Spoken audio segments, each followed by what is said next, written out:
RMC was a third-rated web novel artist who couldn't seem to get anything good out of his stories. In the end, he overworks himself and dies. Suddenly, he finds himself in hell, where he meets Yamaraja. Before RMC can get to rant, the king of hell lets him know that he is one lucky dude because he arrived with a unique number, and as a reward, RMC is given the opportunity to make a wish, but he is not allowed to wish to be God, which is pretty obvious by the way. RMC then asks to be reincarnated into the world of a novel. The king of hell agrees to this and asks him for a specific novel that he wants, aside from the ones he wrote himself. He racks his head to find one where he remembers the plot, and he picks a novel with a trashy name, I Became the Delinquent Underachiever of Hunter School. The king then gives him 2 more favors. His first favor is to be sent 2 years before the story actually begins, and the second is a wish to be handsome just like celebrities, so he can finally get the chance to clap the girls. Our MC then has his soul transported into the body of Kang Shin-hyuk, who is obviously the trash dude. He failed his aptitude test, causing him to attend a regular school until another law was passed for him to get tested, and after honing his skills, he awakened as a hunter. Our MC realized that his second chance at life is about to get worse than the first, since he wasn't sent into the story's protagonist's body. Thanks to the memories that just surfaced, he remembers what kind of character Kang Shin-hyuk is. He's the homeroom teacher of the class next to the protagonist, who teaches swordsmanship. Our MC finally opens his eyes after a struggle with his mental self to realize that he is really inside Kang Shin-hyuk's body.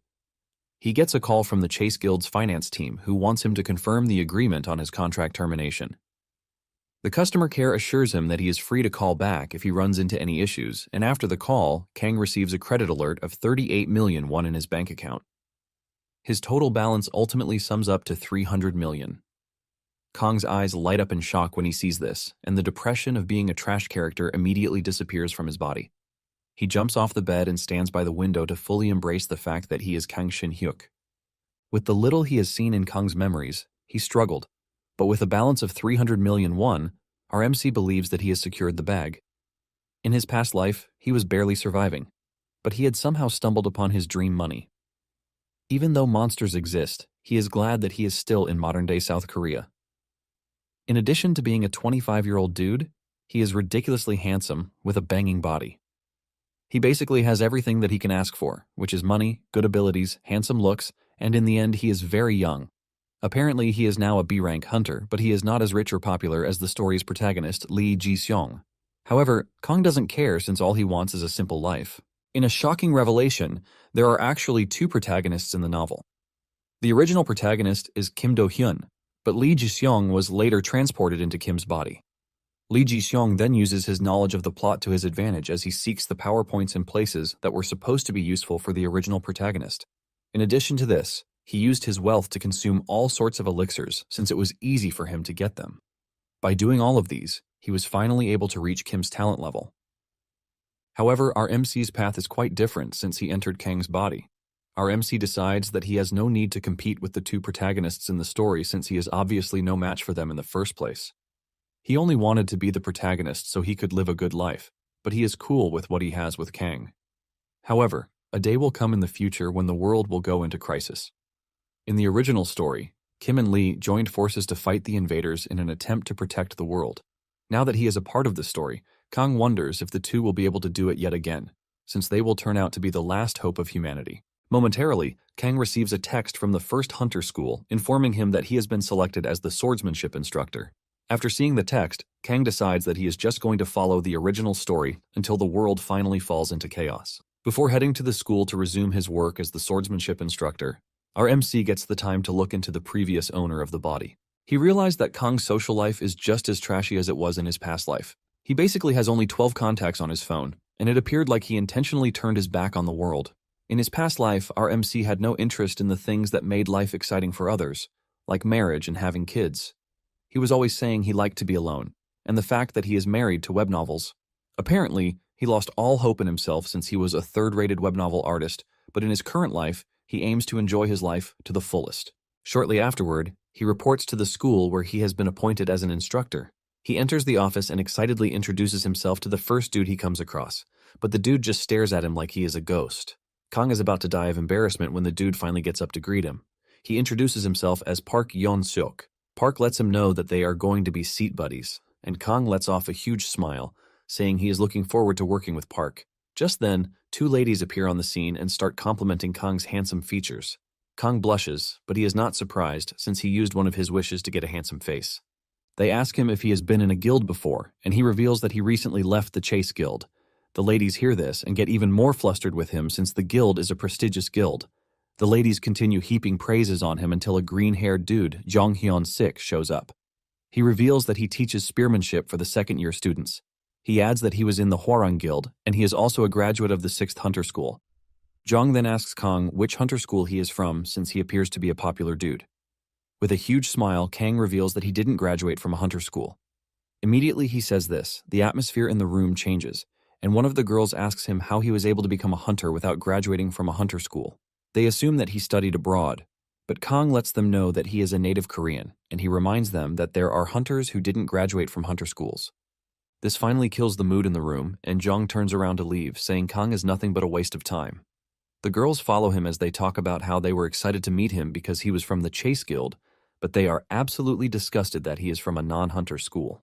This causes a feeling of uneasiness in him, and this activates the system to load more memories of the previous inhabitant of the body. Apparently, there is a hunter factor test kit, and even though this is the most accurate way to confirm one's hunter aptitude, it is quite expensive. In the orphanage where Kang was raised, the director embezzled the money for the kit but was eventually arrested. This was when Kang later got tested, and they found out that he has the aptitude to be a hunter, but he had already graduated from a regular school, robbing him of the education that hunter school graduates have. The difference between the two sides later caused segregation, but a protest ensued, calling for the Anti-Non-Hunter Discrimination Act. After much pressure, the bill was passed, and those who graduated from non-hunter schools started getting jobs. But this only made the hatred between the two factions intensify. This is why it is not advisable for those from a non-hunter school to reveal their identity around those who graduated from a hunter school. Kang cannot believe that he is just learning something so important when he had already made a mistake. Park urges him to calm down since he understands that it's his first day, and things are already tense for him. Kang assures Park that he has nothing to complain about since he understands their perspective. Kang even believes he got into the school via special appointment, but Park lets him know that he passed the appointment exam and was scouted. Park lets him know that the other teachers might have misunderstood the situation. Jong and the girls make their way to a private place to talk about how their school is making a mistake by using special treatment to hire a teacher. Jong believes that Kang lacks the skills to teach the first-year students swordsmanship. However, Jong believes that the school must have had a reason for assigning Kang to the first-year students. The trio figures out that Kang is from an orphanage since he didn't attend a hunter school. They admit that he is handsome, but he doesn't have the foundation to back it up. One of the ladies plans to tell the first-year students to look for a separate swordsmanship tutor, since Kang is nothing but a quack. Just then, Kang appears on the scene while they are busy making fun of him. Kang tries to soothe out the rough situation between them by revealing that he didn't get appointed to the school via special treatment. However, Jong is not ready to let the situation cool off, as he tells Kang that he is more concerned about the fact that he was not taught in a hunter school. Jong walks off, telling Kang to mind his business and stay in his lane, but lets him know that he is free to become friends with the general subject teachers. One of the ladies then mentions the fact that Kang is a B-rank hunter, but Jong believes that Kang pulled a trick to get himself the said rank. Jong then suggests that they engage in a duel of honor if Kang is not happy with the way he's been treated. Jong is confident about his abilities since he is about to become an A-rank hunter. It finally dawns on Kang why the former inhabitant of the body was an outcast and couldn't socialize with people. He was also a failure in his past life, and he starts to realize that they were both unfortunate characters. However, Kang is not ready to accept the terms of being a loser anymore, and he tells Jong that he is willing to fight him in the duel. Jong laughs when he hears this, and he believes that Kang is accepting the duel because his honor is bruised and the presence of the ladies too. Jong then decides that he will give Kang just one chance to back down, but Kang insists that he wants to take on Jong in a duel. Kang says he can't stand on the side and allow Jong to talk trash about him because he attended a regular school. Kang takes it a step further, telling Jong that he is free to accept the duel after he has been promoted to A rank. Jong smiles horribly like a character in a horror film as he reminds Kang that he is liable for whatever injury he sustains during the duel. Kang shuts him up by telling him that he is bold, and he suggests that they use the spear training ground for the duel a week from then. Kang then points to the two ladies, telling them that they are witnesses to the duel. Jong wonders why Kang is so confident in himself, but he urges him to start looking for another job because he will definitely lose his current job. Later that day, Kang heads to his classroom, leaving the students blown away at how handsome he is. Kang was initially worried about how he was going to teach the students, but the moment he held the sword The memories of the previous owner started flooding in. With this, he is able to show the students how to move with a sword. Everything was going so well in the morning, but the mood changed in the afternoon because the news about the duel had spread in the school. Kang's students see him as a dead man walking since he will be going up against the spear instructor. Kang knows that the ladies were the ones who spread the news because they are confident that Jeong will come out on top in the duel.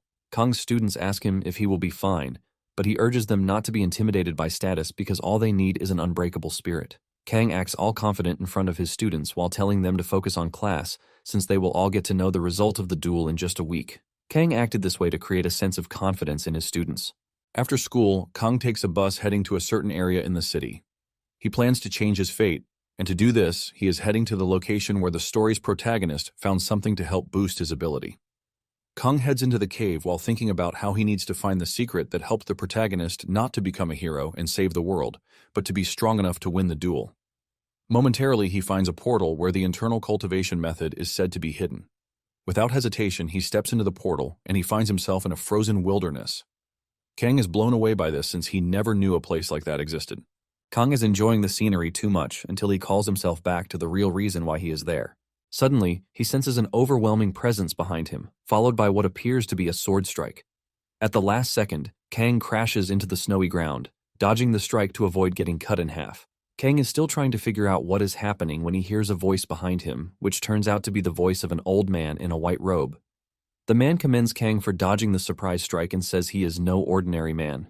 Before Kang knows it, a sword is already at his neck, and the old man demands to know which sect he came from and why he is in the snowy plains. Kang is shocked when he realizes that the man is speaking to him in Chinese, but for some reason he understands it.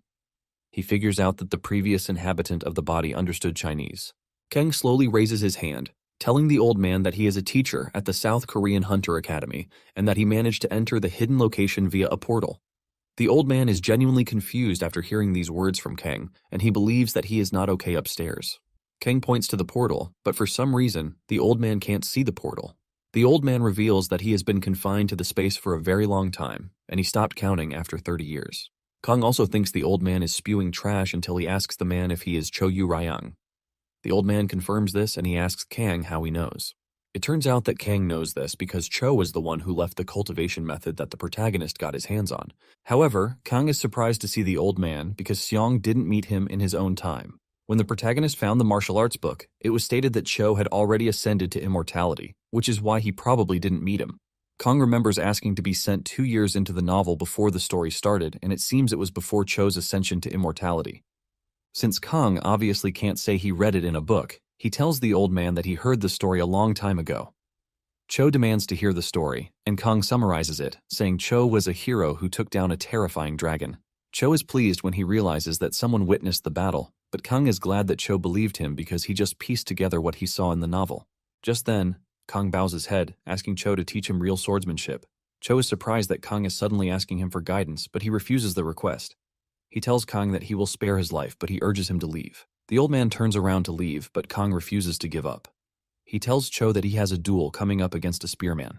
Kang starts talking about how everyone looks down on swords while spears are praised for their versatility. Kang admits that he can't defeat his opponent, which is why he came to the confined space to seek answers. However, since the old man is not ready to help him, Kang says he will return to the spear dude and beg him while admitting that the spear is the superior weapon. Cho cannot sit around and hear Kang trash talk his sword, and he decides to help him a bit. Kang is glad that his trick worked on the old man, who is obviously proud of his sword skills. Cho points his finger toward Kang and transfers some sort of energy into him that causes him intense pain. Cho reveals that he just injected vital yang energy into his meridians. He assures him that his dantian will be opened in 4 days, and he will feel the changes in 6 days. Cho lets Kang know that, with the little he has done for him, he shouldn't worry about someone beating him up ever again. Cho then tells Kang that he is free to come back after he has won the duel. Cho wants the world to know that the sword is still the greatest weapon. A week later, Kang and Jeong meet at the spear training ground for their duel. There are other teachers present in the hall, acting as spectators. Just as expected, Jeong makes fun of Kang, telling him to be prepared to be beaten up. Jeong doesn't see Kang as a threat, and he tells him that he is free to make the first move. Kang is not about to refuse the offer since he doesn't know if he is strong enough to take on Jeong yet. Kang leaps into the air with all the determination to win, whatever it takes. Kang lands a hit on Jeong, and surprisingly, one strike from Kang tears Jeong down to his underwear. Everyone watching is shocked as they see Zhang crash to the ground and pass out cold. Even Kang is shocked to see this, and the referee declares him the winner. The referee then calls for an ambulance because Zhang is totally out of commission. Kang stands there in horror, wondering what old man Cho has done to him. Kang is still in thought when Park comes running over to check on him. Park talks about how impressed he is with the way Kang handled Zhang with just a single strike. Kang reveals his plan to treat Park and the other staff to a meal to celebrate his win. The ladies walked out of the training ground, looking totally bitter and angry that Zhang lost to Kang. That night, Kang and the staff go out to have fun. They drink a lot, but when Kang gets home, his body goes through a self-purification process, thanks to what the old man did to his body. Kang wakes up in shock as he realizes that whatever the old man did to him is well over the top. Because of this, he has no choice but to return to the hidden world. Kang also plans to give thanks to Cho for helping him out. Kang walks through the harsh, cold lands, wondering if Cho really can't leave the portal like he said. He finds the old man where he is busy meditating, and he asks Kang if he was able to defeat the spear user. Kang reveals that he was able to do so with just one strike, and Cho concludes that the spear user is pretty weak. However, Kang argues against this and says he needs clarification on things, which is why he came to see him. Kang asks Cho what he did to him, and the old man replies that all he did was open his dantian so he doesn't get beaten up. The old man asks Kang when he has been practicing martial arts. The old man becomes more interested in Kang, and he calls him forward to hear his story. It finally dawns on Kang that he got stronger all thanks to martial arts. He then tells the old man that he knows nothing about martial arts. Cho is shocked to hear this, and he mentions that there was some level of internal energy in his body, which accumulated on its own because Kang usually wields a sword. Kang knows that when it comes to martial arts novels, internal energy is accumulated through martial arts, but hunters are quite different. Kang then asks Cho if he knew the name of his country before he found himself in the portal. Cho replies that his country is Ming, and the moment he says this, Kang figures out why Cho knows nothing. This is because he came from an entirely different world. Kang then tells Cho that the world he knew before is gone because martial arts no longer exist on the outside. Cho is shocked to hear this, and Kang continues, saying a different power emerged, and because of this, martial arts slowly disappeared. Kang chooses to tell him this rather than tell Cho that he is from a different world. Cho believes Kang, as usual, and he reveals that he has lost track of time because he has been in the portal for so long. Kang then asks the old man if he is hungry because he brought food for him. He hands Cho a sweet wrap, and Cho makes the perfect mew after taking the sweet. Cho talks about how people were eating ginseng back then to prevent smallpox. Kang then reaches into his box to bring out a chocolate bar for the old man. He assures him that he works for the cold, and Cho decides to have a taste. He bites down on the chocolate bar, and this sends him into a mewing state just like before. Cho enjoys the chocolate bar so much that he asks for more from Kang. In no time, Cho has consumed all the junk food brought for him by Kang, and he admits that the food on the outside tastes very good.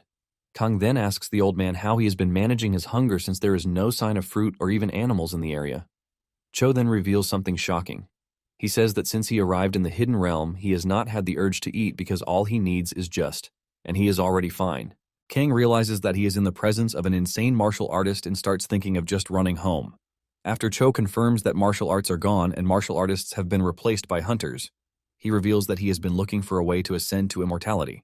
Since there are no martial arts in the outside world, Cho concludes that Kang is the only martial artist. Cho knows that Kang has felt what true power is, and he asks him how he plans to use the power. Kang rambles, talking about how he just wants to live normally and happily. Cho is shocked but impressed, and he finally asks for an introduction from him. Cho can sense the fact that Kang is not greedy, and he is also a teacher. Because of all of these good traits, Cho tells Kang that he is willing to take him as his disciple. In a shocking turn of events, Kang refuses the offer point blank. Cho is forced to ask again to know if he heard right or not. Kang maintains his answer, telling the old man that he has no intentions of getting stronger because he only wanted help to win in the duel, and he has gotten it. He wants to go back and start living a normal life. And when he says this, the old man realizes that he is not lying. Cho then tells him that he is free to leave because he wants to make preparations for his ascension. Kang then asks him how it is that he plans to ascend to the realm of immortals. Cho reveals that he has plans to reach there by reaching the peak of martial arts, and he has already done that. In addition, he can get there by building a virtue, but he has also done this by rendering help to Kang. He lets Kang know that all he needs is a bit more cultivation, and he is going to ascend. Since he is ascending, he doesn't see any reason to leave behind cultivation techniques or manuals. Kang is shocked to hear this, and Cho adds that he doesn't see a need to do that since there is going to be no one to read it. After all, there are no martial arts again in the outside world. Kang never expected this sudden turn of events, since Xiong won't get the techniques and martial arts secrets if Cho doesn't leave them behind. By doing this, Xiong won't be able to catch up to Kim, and Kim won't see any reason to push himself to get stronger. In the end, the world will end up in chaos and total destruction. Kang finally realizes that he has changed a major plot even though he was just trying to move on the sides. Kang immediately begs the old man to take him as his disciple, saying he didn't think well before making his decision. Cho is surprised to see Kang changing his mind, and Kang reveals that it would be a waste for Cho's martial arts to go to waste. Kang plans to learn the techniques so he can later relax and enjoy his life. To further convince the old man, Kang assures him that he is going to bring him loads of food. Cho then lets Kang know that his training will be much worse than before, and Kang assures the man that he is up for it. After the duel, the news went viral in the school about how Zhang was defeated and the fact that he wears SpongeBob underwear. All those he has looked down on used this as an opportunity to mock him on the group chat. Park obviously does not like Zhang, which is one of the reasons why he was satisfied with the way Kang beat him up. Kang's win also proved to some that those who graduated from regular schools also have skills. In addition, they are all happy about Kang's character because he didn't ask for a reward, but, unknown to them, he actually forgot to. However, Kang is pleased with the kind reception that he is getting from everyone in the school. Kang believes that with this, he is slowly getting closer to his dream life. Since he has already told Cho that he will be coming for training every weekend, Kang plans to enjoy life during the week. Kang enters his classroom to find his students in an upright position, and the moment he enters, they all salute him out of respect. The students assure him that they are going to remain confident, just like he advised them to. They have all heard about how Kang absolutely crushed Zhang, and Kang asks the students how they knew, since the staff were the only ones allowed to watch the fight. Apparently, one of the students has an older brother who is a teacher in the school, and he was the one who told them the story. Kang smiles before telling the kids to open their books and focus on the lecture. Kang is absolutely thrilled with the happy life that he is currently getting, and he plans to hold on to it. During lunch break, Kang heads to the cafeteria to collect food. The situation ultimately becomes awkward between him and the serving attendant as Kang asks for more portions of food than others. Kang gets to his table to eat while smiling because his plate is filled with different types of dishes. Kang is enjoying his meal when a lady suddenly appears, asking him if he is the Mr. Kang who teaches swordsmanship at the school. Kang confirms this, but he is more focused on the mountain of food that the lady has on her plate. She then sits down with Kang, forcing the dude to ask if the lady knows him. The lady smiles, saying Kang is quite the actor. She urges Kang to take a chill pill since there is no CCTV inside the cafeteria. With the way she is talking to him, Kang can see that the lady actually knows him. However, he doesn't know why he can't recognize her since the memories of the previous inhabitant usually come flooding back if he runs into someone he knows. The lady then finally reveals her name when she realizes that Kang is acting totally clueless. She says her name is Siora, and the moment she says this, Kang finally realizes that she seems like a familiar person. He remembers that there is a particular choice Siora in the contacts on his phone. Siora smiles, believing that Kang already knows who she is. She says her appearance might be different because she slightly changed her look to match that of a teacher, since she is working at the school. While saying all of this, Siora is busy laughing, while Kang, on the other hand, is just wondering what is going on. Kang remembers that in the novel, Siora ends up becoming Xiong's homeroom teacher. Apparently, she is also an important character in the second volume because she's a member of the international criminal organization, Antagonist. She is basically a villain in the book. Just then, more of Kang's previous memories start to flood in. Apparently, Antagonist, also called Antas, is an anti-hunter organization. They were responsible for the annihilation of countless hunters, which makes them the enemy of the International Hunter Alliance. However, this group is elusive, and they operate in the dark, which makes them really hard to capture. Siora notices that Kang is still tense, and she reminds him to calm down, saying there is no surveillance in the room. Kang obviously read the story to the end, but he doesn't remember the part where his character joined the criminal organization. Just then, the system informs him that a side story has just been unlocked. Basically, Kang is about to branch on a story that makes him an Antas assassin, and this shocks Kang to his bones. He remembers that he has no memories of Kang joining Antas, but then it suddenly dawns on him that the novel was finished, and the author mentioned in an interview that he was working on a side story. The system tells him that he can now view the prologue to the side story, and without hesitation, he quickly views it. It turns out that during his early days in the guild, he had a companion whose name was Chang Su. Chang Su was the one who reported the orphanage director and also rescued Kang. 2 years ago, the two were returning from a mission when another portal opened beside them and unleashed a barrage of monsters toward them. They requested backup, but because another team was also in an accident, the two didn't get the backup that they requested. Kang saw Changsu like an older brother and the only family he had, but Changsu had to sacrifice himself for Kang to live. After Changsu's death, the guild simply sent a report that they had no capacity to help. They claimed monsters had appeared in the city too, so they had to sacrifice the few to save the many. However, Kang was no fool, and he knew that everything was about factions. He and Changsu were both graduates of a regular school, and because of this, they were always pushed to the sides. Angered by this, Kang requested an overseas deployment, and he was sent to China. However, he returned to Korea after a year. When he started considering leaving the guild, he was approached by Seora, who suggested that he join Antas. This was basically what happened, and it turns out that Kang has his own backstory. After he was approached by Seora, he wasted no time joining, and he even started sending half of his income as a donation to Antas. Apparently, he once asked Seora out too, but he was turned down, and he tried to play it like a man by becoming friends with Seora. It turns out that he actually applied for the hunter school just so he could be near Seora. Our MC cannot believe that the previous Kang is so trash that he joined the organization not because of revenge, but because of Seora. Kang is still going through these memories when Seora asks him if he is okay. Still trembling from shock, he nervously answered that he was fine. Kang thought he was already having his life together, but he couldn't believe that he was suddenly a member of a crime syndicate. Seora then tells Kang that she is impressed that Kang was able to get himself hired by the school, since it is always a difficult thing to achieve. It turns out that Kang actually passed the exam on the first try, which shows how much he really liked the girl. Sora then asks Kang how he has been settling in school, and he replies that he has been coping. Sora mentions that she was hurt when she found out that Kang had gotten into the school without telling her. Kang simply replies that things were hectic, which is why he didn't. Sora then asks Kang why he didn't send any donation for the current month. Kang hears this, and realizes that he can't keep sending money to the organization unless he plans to suffer after his retirement. Seora is shocked when Kang tells her that he no longer has intentions of sending donations. However, Seora is not pissed since Kang has given a lot of money in the past. In addition, Kang is now a teacher who earns little, and they can't expect him to donate out of the little. Seora reveals that all donations are basically voluntary, and when our MC hears this, he can't believe just how trash Kang was. Seora then tells Kang that there is the possibility that his rankings have also risen since he defeated a B-rank hunter. Seora smiles at Kang, telling him that she wants them to change the world together, but Kang sees this as a clear invitation to destroy the world. Unlike other criminal organizations, Antas has a rule about not touching civilians or the innocent. In addition, they are not even allowed to touch hunter school students unless it is a desperate situation. Kang figures out that Seora's role in the organization most likely revolves around the recruitment of students. However, this is the only stuff he knows because of what he read in the novel. He wonders if there are any other secrets that are hidden in the side story. Kang then asks Seora what his mission is, and the lady tells him to just focus on adjusting to school life. She urges him to make some friends along the way too.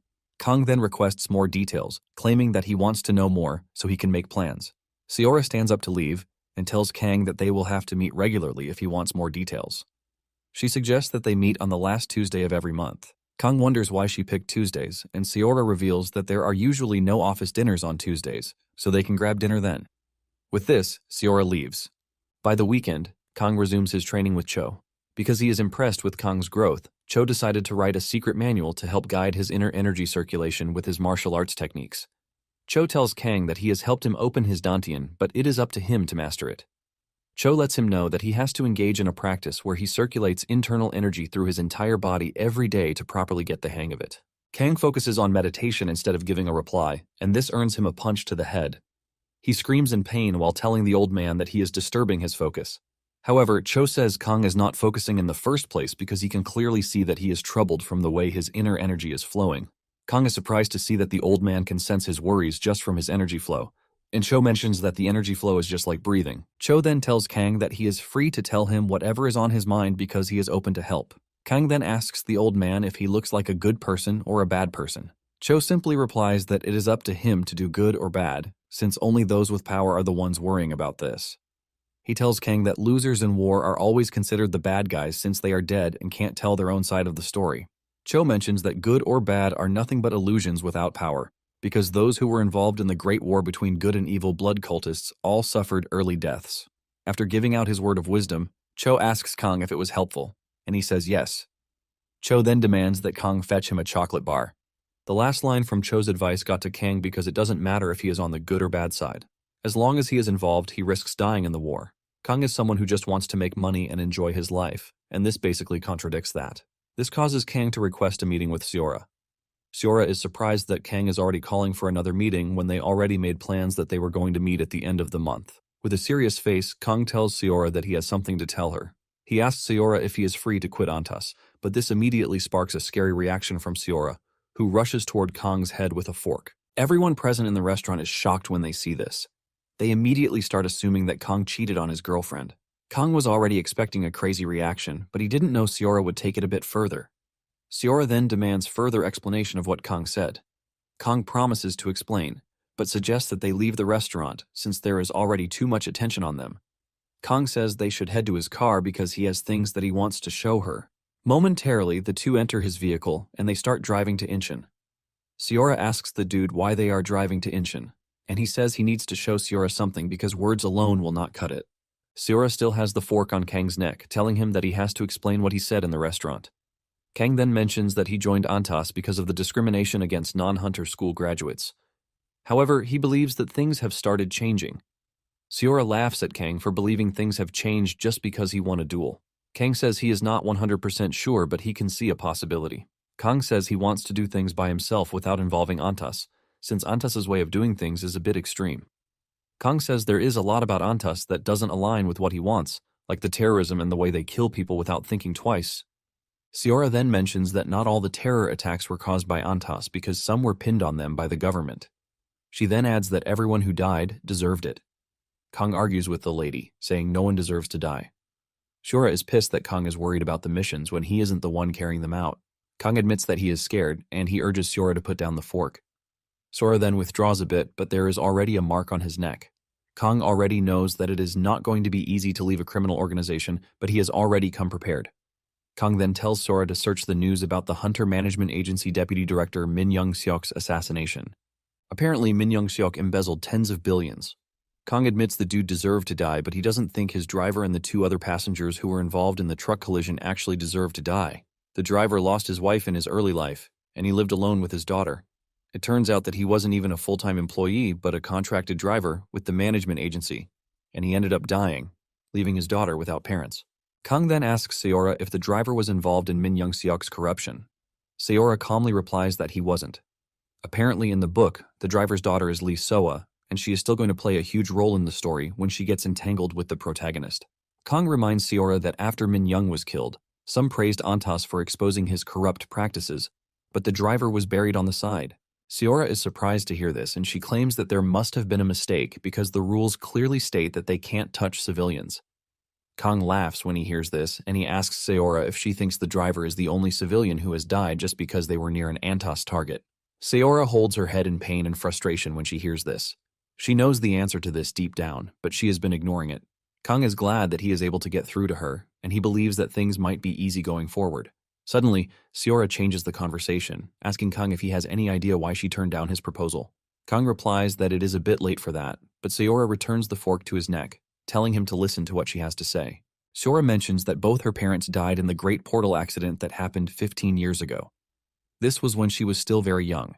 Kang is shocked to hear this since it wasn't in the novel, and he concludes that it is going to be a part of the side story. Kang admits that Seora must have gone through a hard time, but he still doesn't see how that connects with her rejecting his proposal. Seora pushes the fork further into his neck, causing him to start pleading, and he assures her that he's going to stay quiet. Seora reveals that the portals that appeared in her neighborhood had the highest rating. There were 4 D-rank portals and 2 C-rank portals. This was obviously the area that needed the most help, and it was also close to the association, but no hunter came to the rescue. However, dozens of hunters were sent to the rich neighborhoods where only F-rank portals had opened. Kang is surprised to hear this since it is supposed to be a major incident, but he doesn't remember reading it in the novel. Seora then mentions that the incident was reported by the media. Those rich people who got protection were the ones who covered it up with money. Seora admits that she never would have known if she had never dug to find out the truth. Kang finally realizes that Seora might have gone to a hunter school, but this was the turning point, and this is why she ended up in Antas. In tears, Seora says she wanted to explain why she rejected him, but all she has said so far is about her parents. Seora then admits that she actually liked Kang, but she can't push aside her feelings for revenge until she has done what is right by her parents. Seora wants Kang to propose to her again after she has gotten her revenge. Kang simply holds out his head in the car, wondering if there is any parent who would want their child to join a terrorist organization because of revenge. Kang knows that the former inhabitant of the body would have helped Sora get his revenge, but he is a totally different person who has no emotional attachment to Sora. Kang knows that his life will be much better if he just walks away, since he already knows the future thanks to reading the novel. Kang is already thinking of cutting Sora off so he can enjoy his life when he suddenly senses the old Kang touching him on the shoulder, asking our MC for help. Kang is totally lost in this that he almost runs into another car until Sora calls back his attention to the road. Sora believes that Kang is under pressure because there is a fork to his neck, and she promises to put it down. However, Kang is still rattled by what he saw, and he asks Sora if she knows who she is supposed to get revenge on. Sora is shocked by the question, and she asks Kang if he has changed his mind, but Kang urges her to just answer the damn question. Sora then reveals that the director of the Hunter Management Agency back then was Kim In-hak. However, she is confident that he didn't give the orders alone. Kang then tells Sora that Kim would have gotten even more powerful at the moment than he was back then, since he was already a director 15 years ago. Sora then asks Kang if he is taking back his decision to quit, but Kang says no. He still has intentions of quitting, but he wants to personally help Sora. Sora is confused, and she asks Kang how he plans to help her since it's a difficult task for Antas themselves. Kim is not just someone that they can easily get to, and Kang assures Sora that it might currently be difficult, but it will become easy later. Apparently, Kim is now a congressman, and he kept rising in the ranks until the protagonist finally stepped in. On the other hand, Sora was exposed as an agent for Antas, and she was arrested. Even though she wasn't sentenced to death, she got life imprisonment without parole. Basically, everything happened 3 years from now in the current timeline. Since Kang already knows everything, he tells Sora that Antas will not help her get revenge. Sora wants to know how Kang knows this, but Kang has no way of telling her unless he shows her. Kang then gives Sora one condition too. He says he will help her, but she has to leave Antas with him. Sora is shocked to hear this, and she tells Kang that there is no way she's going to get revenge without Antas. Kang argues with Sora, telling her that she will understand everything once they arrive at the location he is taking them to.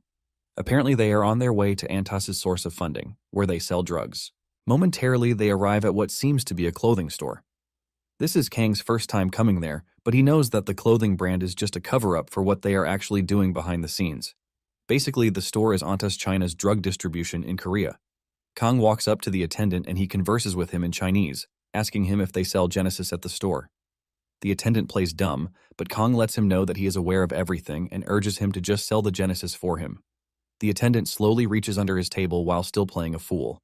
The attendant whips out a knife and tells Kang to get lost, insisting that they sell wholesale. Kang smiles when he hears this, and he lets the attendant know that he got the information from Mei Lin. Kang asks for the attendant's name, threatening to tell Mei Lin. The attendant is shocked when he hears this, as he doesn't expect Kang to know Mei Lin. Kang reveals that he was pretty close to Mei Lin when he was in China, and she was the one who told him where the Korean distribution point was. Obviously, this was nothing but a lie because Mei Lin is the daughter of Antas China's boss, and she is also the one who is in charge of distributing the drug in Korea. Since Kang is a piece of trash, there is no way he knows Mei Lin. Kang only used this as a last resort.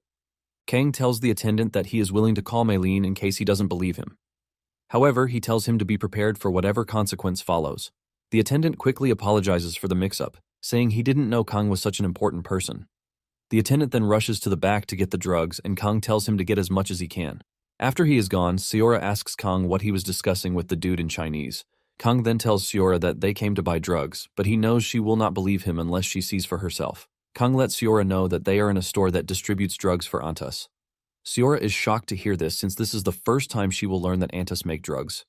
Basically, Antas became known to the public after the emergence of the protagonist. Antas Korea and Antas China soon got into a conflict over profit sharing. The protagonist then shows up to wipe them both. Kang tells Sora that he will urge the attendant to speak Korean when he comes back, just in case she doesn't believe him. Momentarily, the attendant returns with a bulk load of drugs, telling Kang that they just opened, which is why the drug supply isn't huge yet. The drugs that he brought out are worth a month of sales, but he wants Kang to put in a good word for him with Mei Lin. Kang assures him that he would, but suggests that they switch to Korean. The attendant is worried about Sora, but Kang assures him that it is all fine since she is also crazy about Genesis. The situation soon becomes awkward, and Sora tries to save face by giving a thumbs up, but this just makes her look like a crackhead. This is enough to convince the attendant that Sora even needs help, not more drugs.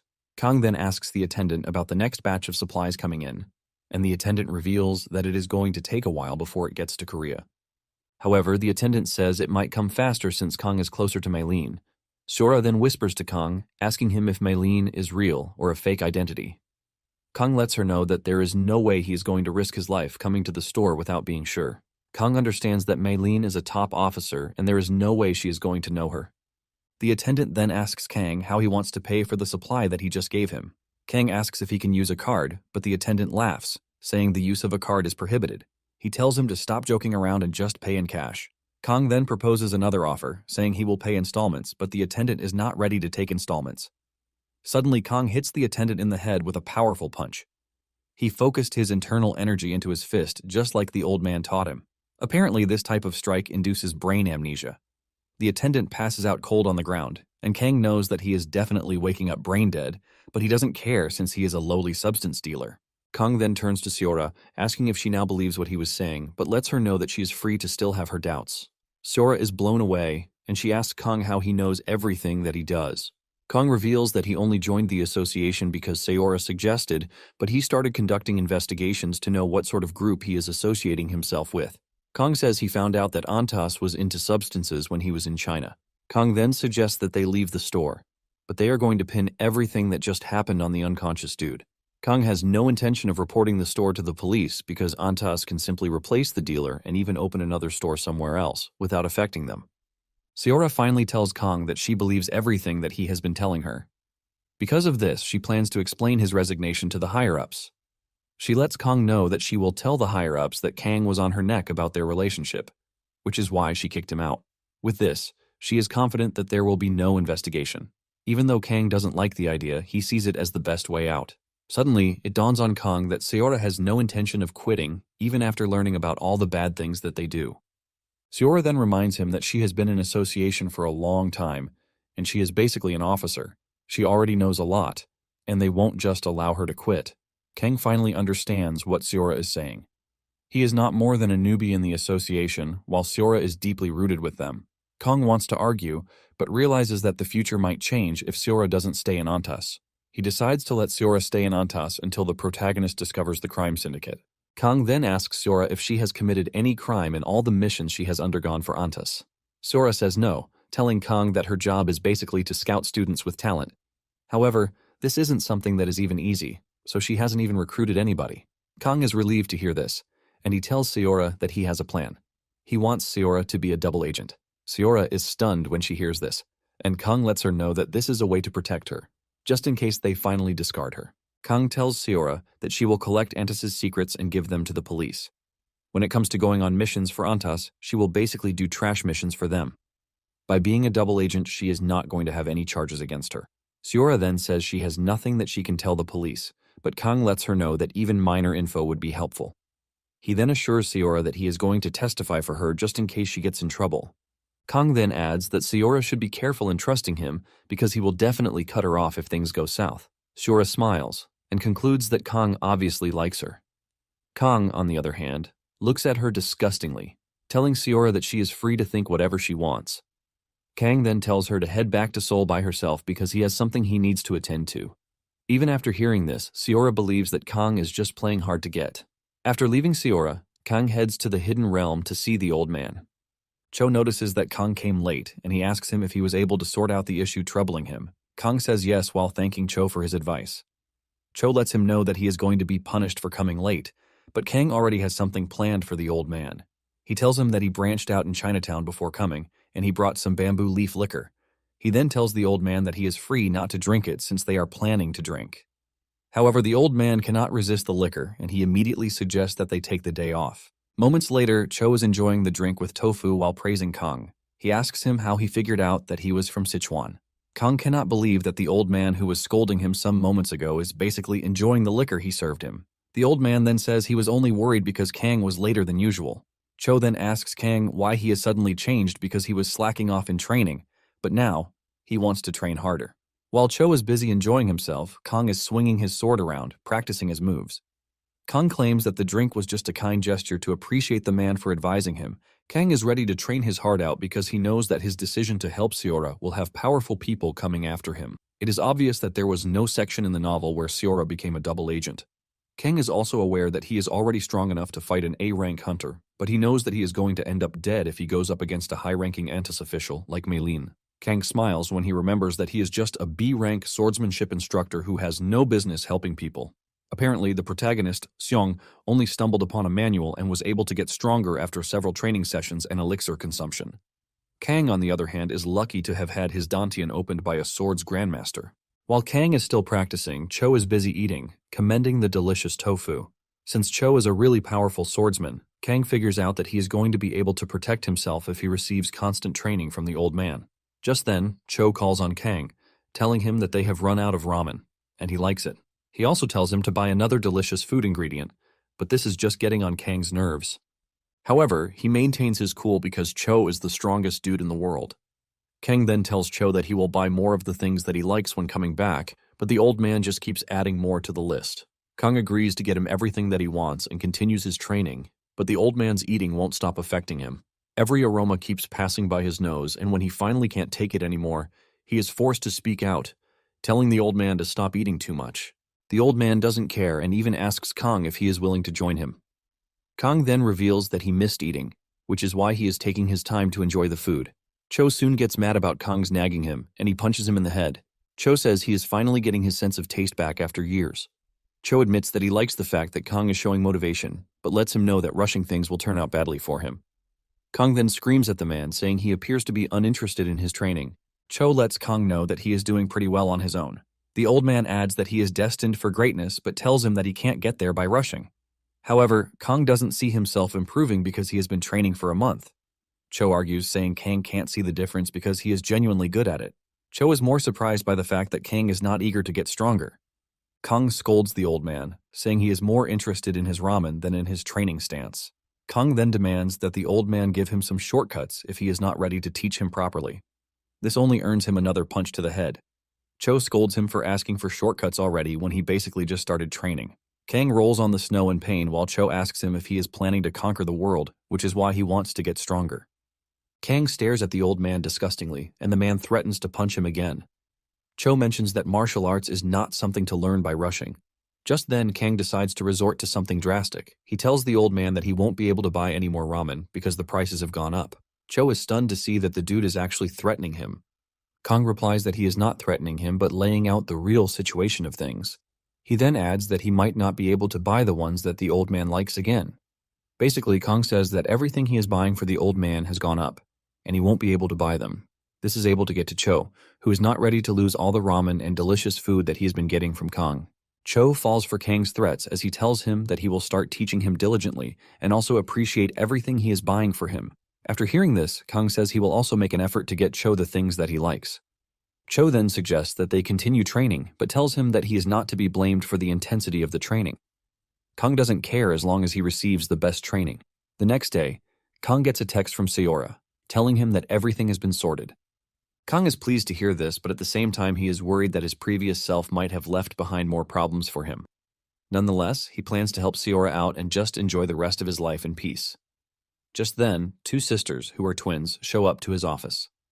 Kang is shocked and he asks the girls if they are not going for lunch. The two reveal that they are going, but they want Kang to join them for lunch before heading to the auditorium. Kang is surprised by this as he wonders why he needs to go to the auditorium. The sisters then remind Kang of what the vice principal said during the morning assembly. Apparently, Kang has an interview for the school's new YouTube channel. It finally dawns on Kang that the girls are telling the truth, but he was so busy that he totally forgot. Since Kang is the best-looking teacher, he is picked for the first interview. Kang is not entirely pleased with the interview, and the girls tell him that he might actually get a bonus if everything goes well. Kang admits that the girls are actually right. They hand him a note containing the questions that he will be asked during the interview. They urge him to go through the questions beforehand. Apparently, the school principal will also be reviewing everything before it is uploaded, showing just how official everything is. After telling him everything he needs to know, the girls prepare to leave. But before they do, they tell Kang that there is one more thing he needs to know. Apparently, the student council president will also be present for the interview. The girl says they are going to stick to the questions for the most part of the interview, but the president has a weird personality and might just come up with strange, unplanned questions. Kang is not worried about any strange questions as long as they don't ask him about his love life. The twins let him know that he doesn't have anything to worry about when it comes to that, but they urge him to give a signal if he is uncomfortable so that they can cut the video.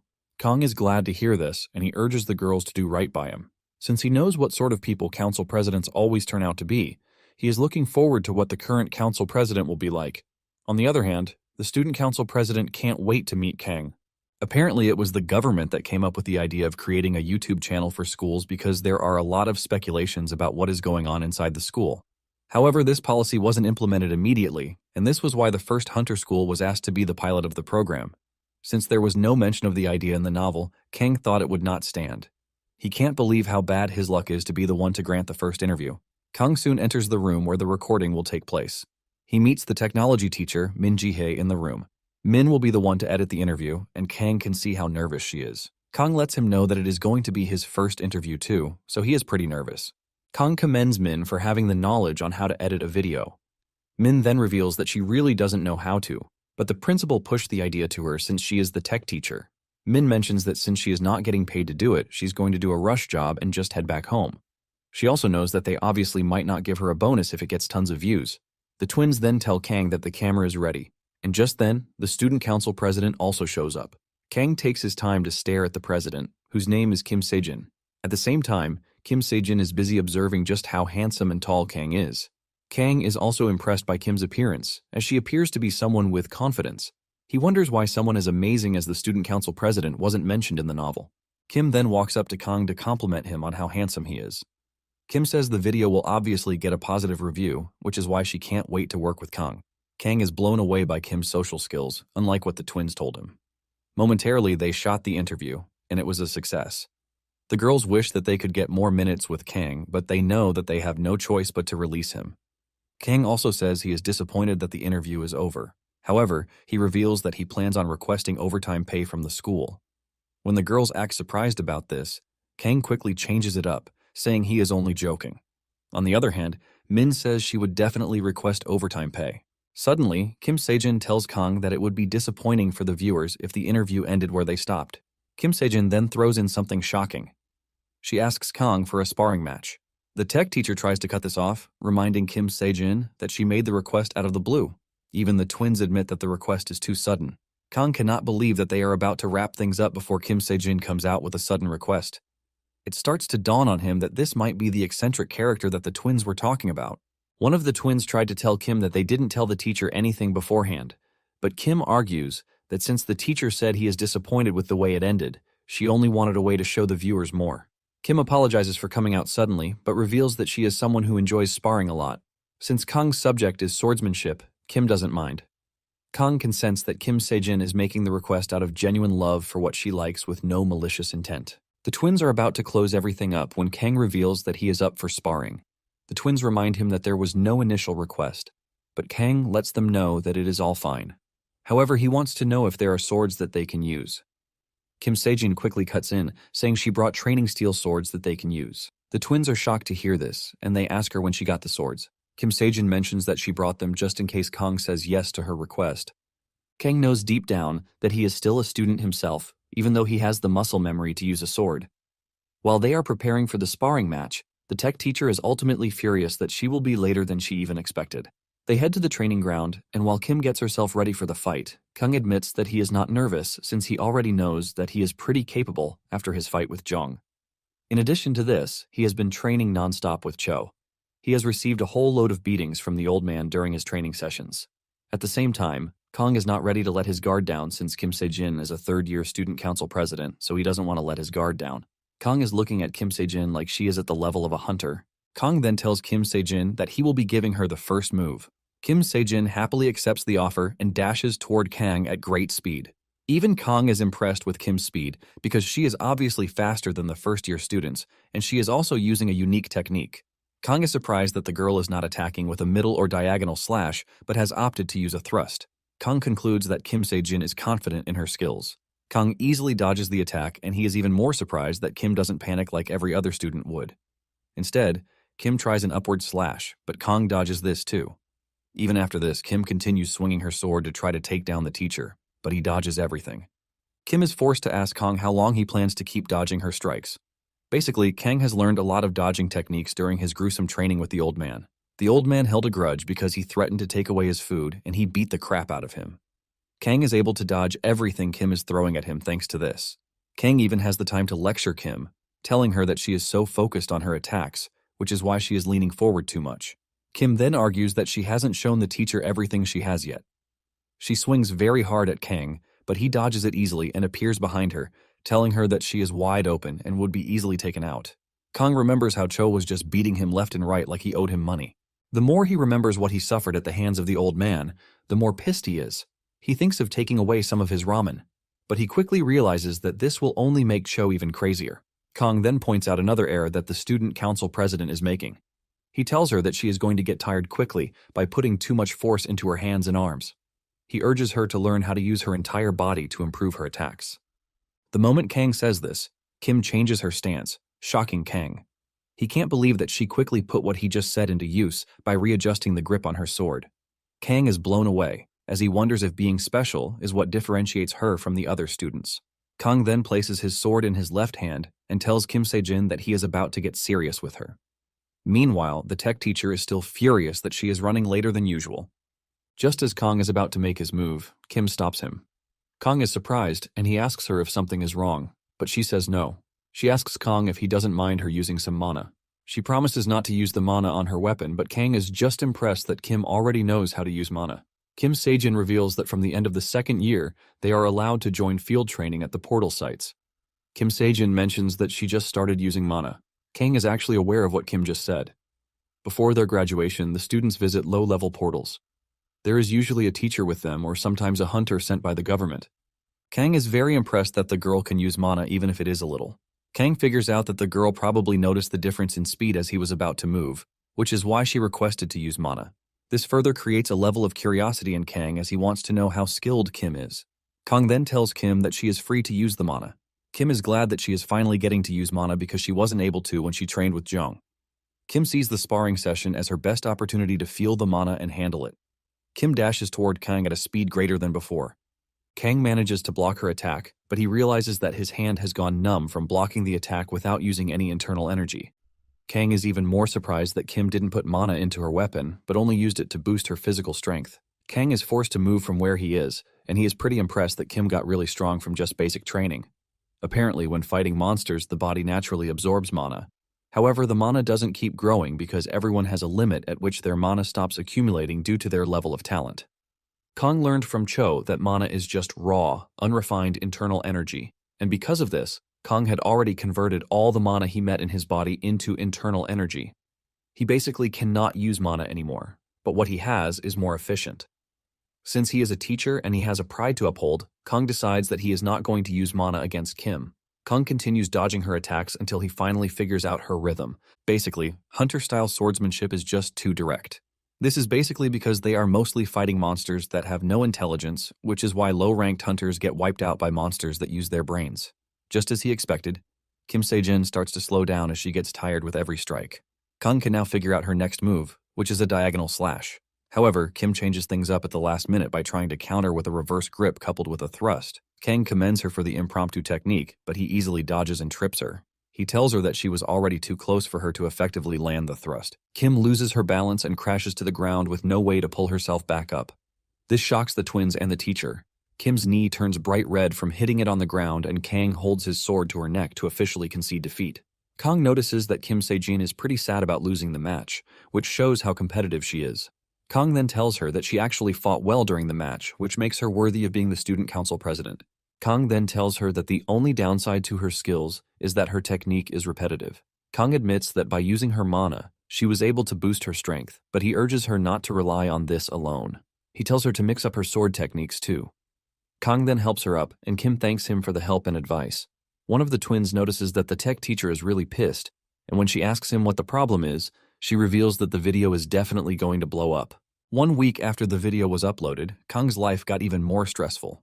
Kang finds himself signing autographs for his students. Kang tries telling them that he doesn't have a signature, but they urge him to scribble whatever he can on the note given to him.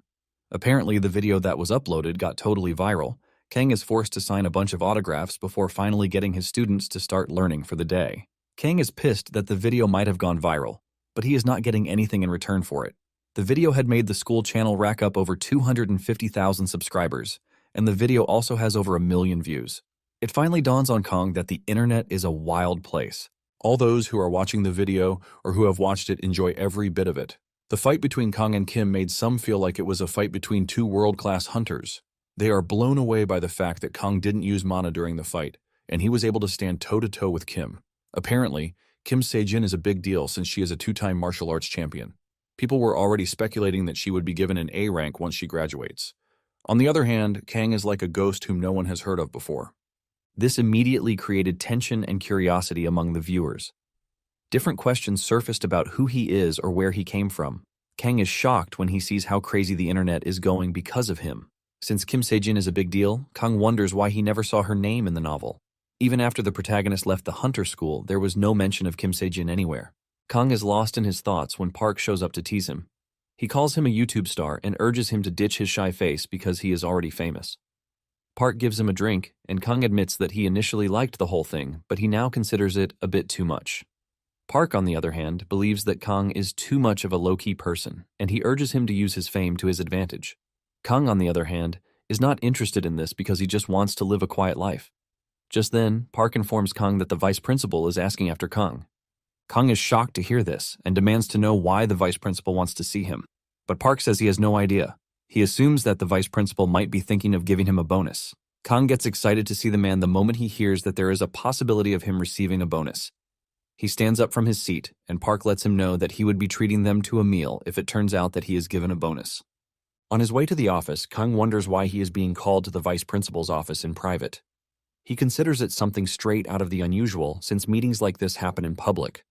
The main reason why he is worried about being summoned by the vice principal is the fact that he is one of the strongest in the first hunter school. Basically, he is one of the 10 S-rank hunters in the country, and his name is Kim Man-dong. Kang enters the office with Kim Man-dong sitting like a mafia boss as he welcomes him into the room. Kang is totally blown away by the man's overwhelming presence, and he bows his head to greet him. Kim asks Kang if he would like tea, but he says no, telling the vice principal that he needs to head to class very soon. The vice principal acknowledges this and says he will make the meeting short. He points to a sack and tells Kang that everything inside the sack is for him. Kang is shocked when he looks into the sack to see a bulk load of letters. Kang chuckles nervously, asking Kim if the letters are from his fans. Kim decides not to spoil it for him and urges him to open one of the letters to see what it is all about. Apparently, a lot of people were impressed by the duel he had against Kim Se-jin. This includes other schools and even full-time hunters from top guilds. The video was made to promote the school, but Kang has somehow helped make it a big success. Kang opens one of the letters, and it turns out to be a dual challenge letter from the Hwarang Guild. They inform Kang that they are impressed by his performance in the duel against the president and would like him to choose a place and time for a duel. It is basically a letter of respect and honor, but with a challenge attached to it. The vice principal lets him know that the guilds would rather duel him than pay huge money for commercial ads. Kang is blown away by everything in front of him, as he didn't expect any of it. The vice principal reveals that there are 932 letters in the sack, and everything is basically a challenge letter. Kang is shocked by the challenge letters, and he asks Kim if he did anything wrong. Kim lets him know that he didn't do anything, but everyone is just trying to ride his wave. He says the fact that Kang also went to a regular school also makes it more interesting. Kang is shocked, and he wonders how they learned he is from a regular school. The vice principal tells him that most of the people in the school don't like him, and one of them most likely leaked his background information. However, the big issue facing Kim is that the comment section of the video is growing intolerable. Apparently, people are accusing the student council president of going easy on Kang. Because of this, they have been dragging her left and right. When Kang hears this, he gets an idea of what Kim Se-jin is going through because he was always getting dragged in his past life for producing trash web novels. Kang starts blaming himself for what happened because none of it would have happened if he had left the interview pretty simple. The vice principal then reveals that the channel is getting shut down because it was meant for good, but it is already projecting more harm than good. Kim then asks Kang what he plans to do about the issue, and Kang reveals that he aims to clear up people's doubts. The vice principal asks him how he plans to do this, and he reveals his plan to pick a challenge letter from one of the trolls. He wants to pick the most popular one out of them and beat the said challenger to a pulp. Kim is surprised that Kang is pretty confident about the whole thing, and he reminds him that some of the challengers are A-rank hunters. Instead of backing down, Kang says he would relish the opportunity to take on A-rank hunters alone. The vice principal easily figures out that Kang wants to beat the strong dudes so that the rest of them can back off. Kang confirms what the vice principal is saying and says he is choosing to do this since he can't take on every challenger. The vice principal is pleased with this plan, but then he asks Kang if he would like to have a match with him. Kang hears this, and fear grips him because he believes that the old man must have gone insane. He is forced to ask again to confirm, just in case he was going deaf the first time. However, Kim reiterates what he said.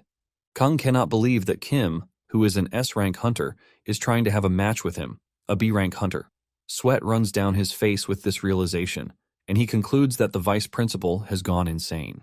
The vice principal reveals that he was there when Kang fought Zhang, and he believed that he was actually going to lose. However, after the fight, the vice principal could see that Kang was even holding back.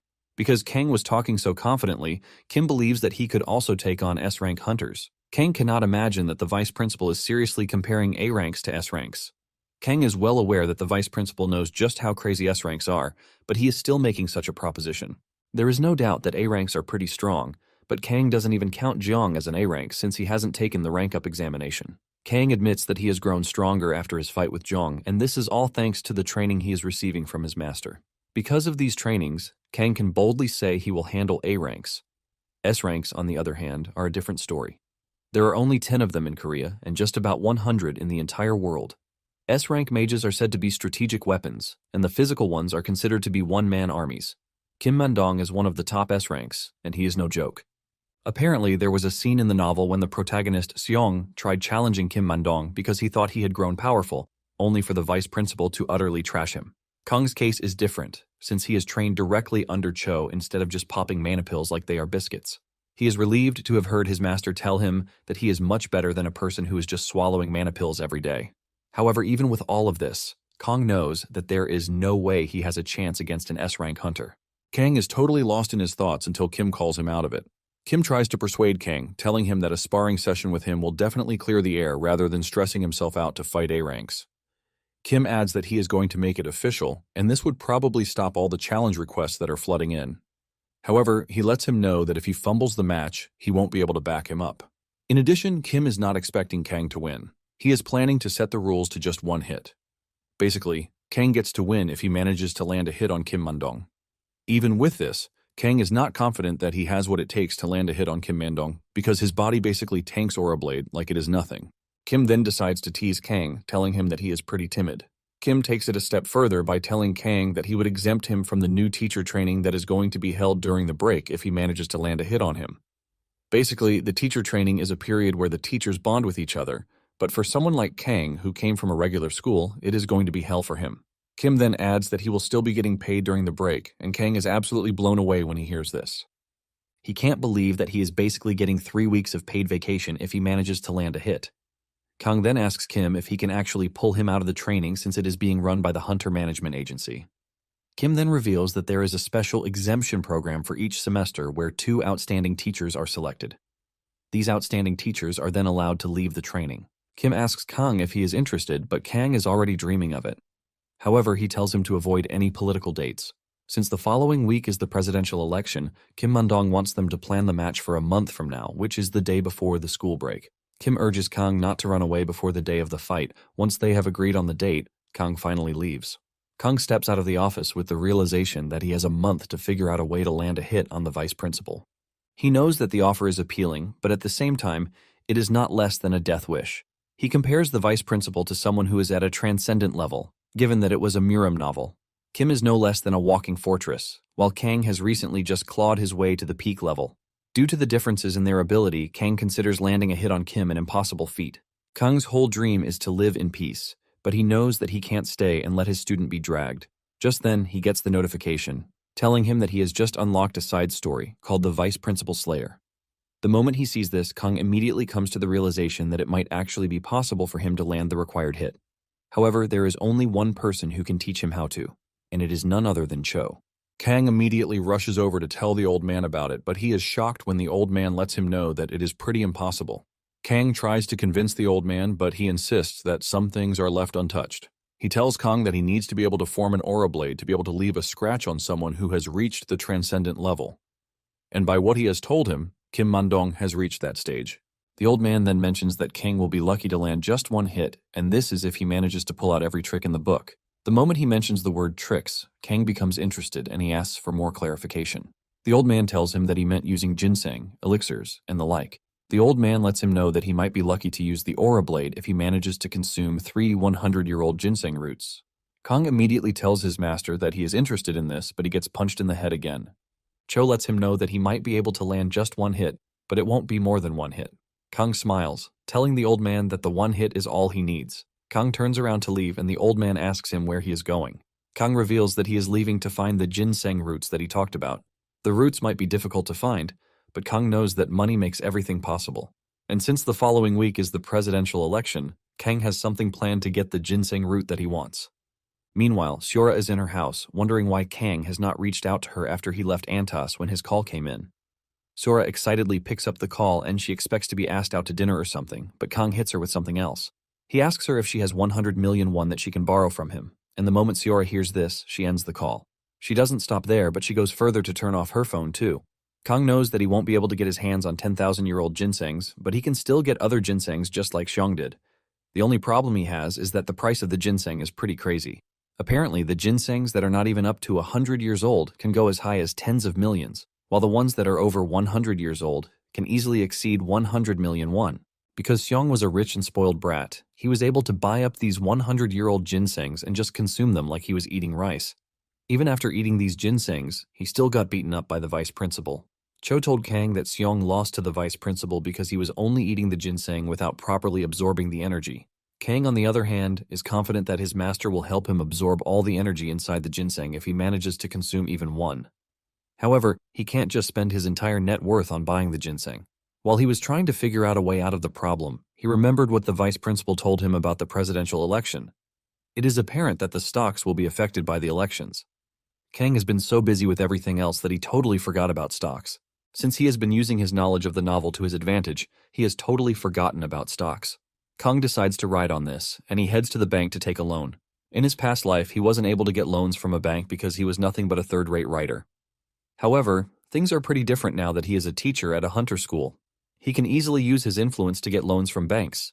Since he already knows who is going to win between the two contenders for the presidential seat, he stakes all the loans he borrowed on the potential winner. A few days later, a pizza delivery guy arrived at the door of his classroom carrying 42 boxes of pizza. The pizza dude tells Kang that they are grateful for his patronage, and because of this, all the drinks attached to pizzas are free. His students are shocked when they see a bulk load of pizza at the entrance. They are all confused until Kang tells them to all take a box of pizza for themselves.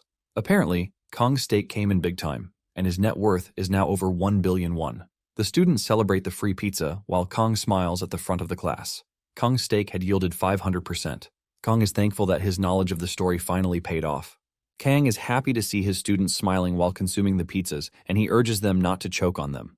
He is even willing to buy them digestive medicines just in case. The students ask him what the occasion is all about, and he reveals that he had some luck with stocks. He then adds that there is one more news he wants to share with them. Kang then tells his students that he will be having a sparring match with the vice principal on the day before the closing ceremony.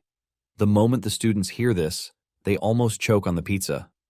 The students are ultimately worried that Kang is going to get himself killed because the vice principal is considered to be a god. Kang admits that he is no match for the vice principal, which is why he is getting a handicap. Kang tells the students that the vice principal has promised to give him the win if he manages to land a hit. Even after saying this, the students still don't think Kang has a chance since the vice principal is built like a freaking tank. They just assume that their teacher is going to die. Kang urges his students to enjoy the pizza because it might be the last he will buy for them. Kang knows that the vice principal might start announcing the news of the sparring match since the elections are over. Kang is basically spreading the news to the kids to get a head start and make sure that the vice principal doesn't change his mind about the one-hit-to-win rule. Since he has managed to get everything right so far, Kang figures out that the next thing on his plate is training. Momentarily, Kang makes his way to the snowy plains. He tells his master that he has prepared everything that he requested to help him. And this is basically 3 boxes of perilla seed ramen, 5 boxes of onias, 2 boxes of chocolate bars, and 4 boxes of cola. In addition to this, he even bought all the instant foods from the stores. Cho is happy to see that Kang has done everything to motivate him. He then asks him if he has also prepared the roots, and he says yes. Kang has managed to get his hands on 3 100-year-old ginseng roots, and he carefully placed them in a box. After purchasing the roots, Kang still has over 1 billion won left in his bank account. Cho is impressed that Kang is able to get his hands on the ginseng. Cho reveals that he once ate a 300-year-old ginseng when he was younger, and seeing the 3 ginsengs that Kang brought, he can clearly say that what he ate is far better. However, Cho confirms the authenticity of the roots, and Kang heaves a sigh of relief. Cho then tells Kang to consume the ginseng so he can circulate his energy. He assures Kang that he will support him from behind. Kong does as told, and he eats the roots before sitting down to meditate. Cho then sits behind him, placing his palms on his back to help circulate his energy too. Kong can feel the hotness moving through his body, and he finally realizes why one root costs 100 million won. Cho tells Kong to calmly accept all the energy that he is injecting into his body. Cho lets him know that it won't be difficult since they have both learned the same technique. Kong doesn't believe his ears when the old man says this because he can clearly see himself submerged in a giant river of energy. Cho then asks Kong something peculiar. Cho knows that the ginseng that Kong brought is quite genuine, which makes it pretty expensive. Since Kong was able to get his hands on these expensive materials, Cho believes that he must be a bit wealthy. Kong admits that he was able to get his hands on a good amount of fortune. Since this is the case, Cho asks Kong why he doesn't just quit his job as a teacher and also forget the sparring match, so he can just live a peaceful life. Cho wants to know why Kang is stressing himself when it is easy for him to look the other way. Kang then reveals that he is trying to help out a friend who has found herself entangled with bad people. In addition, he needs to get stronger to restore the student council president's reputation, which is currently being dragged through the mud, which happened because of him. Kang admits that he would definitely have an easy life if he just let everything be the way it is, but he doesn't want a situation where he won't be able to live by himself. Cho is impressed when he hears this, and at the same time, he is proud that his guess about Kang is correct. Kang is confused when he hears his master say this, and he asks him what he meant by it. Cho just replies that he doesn't need to know it. Moments later, they reach the end of the energy absorption session, and Cho says he would have ended it there, but he decides to give Kong a gift. He lets Kong know that what he is about to do to him might be a little painful, and he urges him to endure it. Kong becomes worried when his master says he has to endure what he is about to do. He is still asking what it is when he gets hit with a powerful energy surge coming from his master's palms. Kong screams in horror as it feels like he has been struck by lightning. The pain is so much that he starts wondering if he somehow offended the old man. He is forced to ask the old man what it is that he is doing to him. The old man tells him to shut his mouth and just focus on what he is doing. He urges him to endure the pain just like he had earlier told him to. Kong is being struck with so much pain that he can't even open his mouth to tell the old man to stop whatever it is that he is doing to him. He can feel Cho's energy entering his body, but it is moving through a different meridian pathway, not the original one. Kang can sense a wall inside him, and Cho is trying to break it down. Kang wonders why Cho is trying to create another pathway, which is totally different from the ones in his body. Cho continues doing this until Kang can hear something crack inside him. Cho scolds Kang, telling him that his body is filled with so much bad energy. On the other hand, he is glad that Kong managed to endure the pain for him to finally break through. Kong, on the other hand, is just glad that it is over, since he doesn't ever want to experience the level of pain he just did again. Kong asks Cho if it is finally over, but Cho suddenly says he has opened a path in a place he doesn't want to. Before Kong knows it, Cho places his palms on his back again and pumps him with internal energy. Kong screams out loudly before finally passing out. When he wakes up, he also screams out in pain, telling the old man that he is going to sue him. While Kang was knocked out, Cho was busy eating ramen. Kang screams at the old man, asking him what he did to his body. He demands an explanation since he never got one aside from the fact that the old man told him to endure the pain. The old man screams back at Kang, calling him an ungrateful fool for not appreciating what he did for him. The old man reveals that he also went through hell to help him out, but he woke up to start saying trash. Cho tries to hit Kang, but he surprisingly dodges the hit. It finally dawns on Kang that he shouldn't have been able to dodge it, but he did. Cho is proud that his efforts were not in vain. Kang is curious about what he can do, and he asks his master to hit him one more time. Cho cannot believe that Kang is seriously trying to climb up a stage that he hasn't reached just because he consumed some wild roots. Cho decides to show him that he is still a baby by kicking him around, giving him no chance whatsoever to dodge the hits.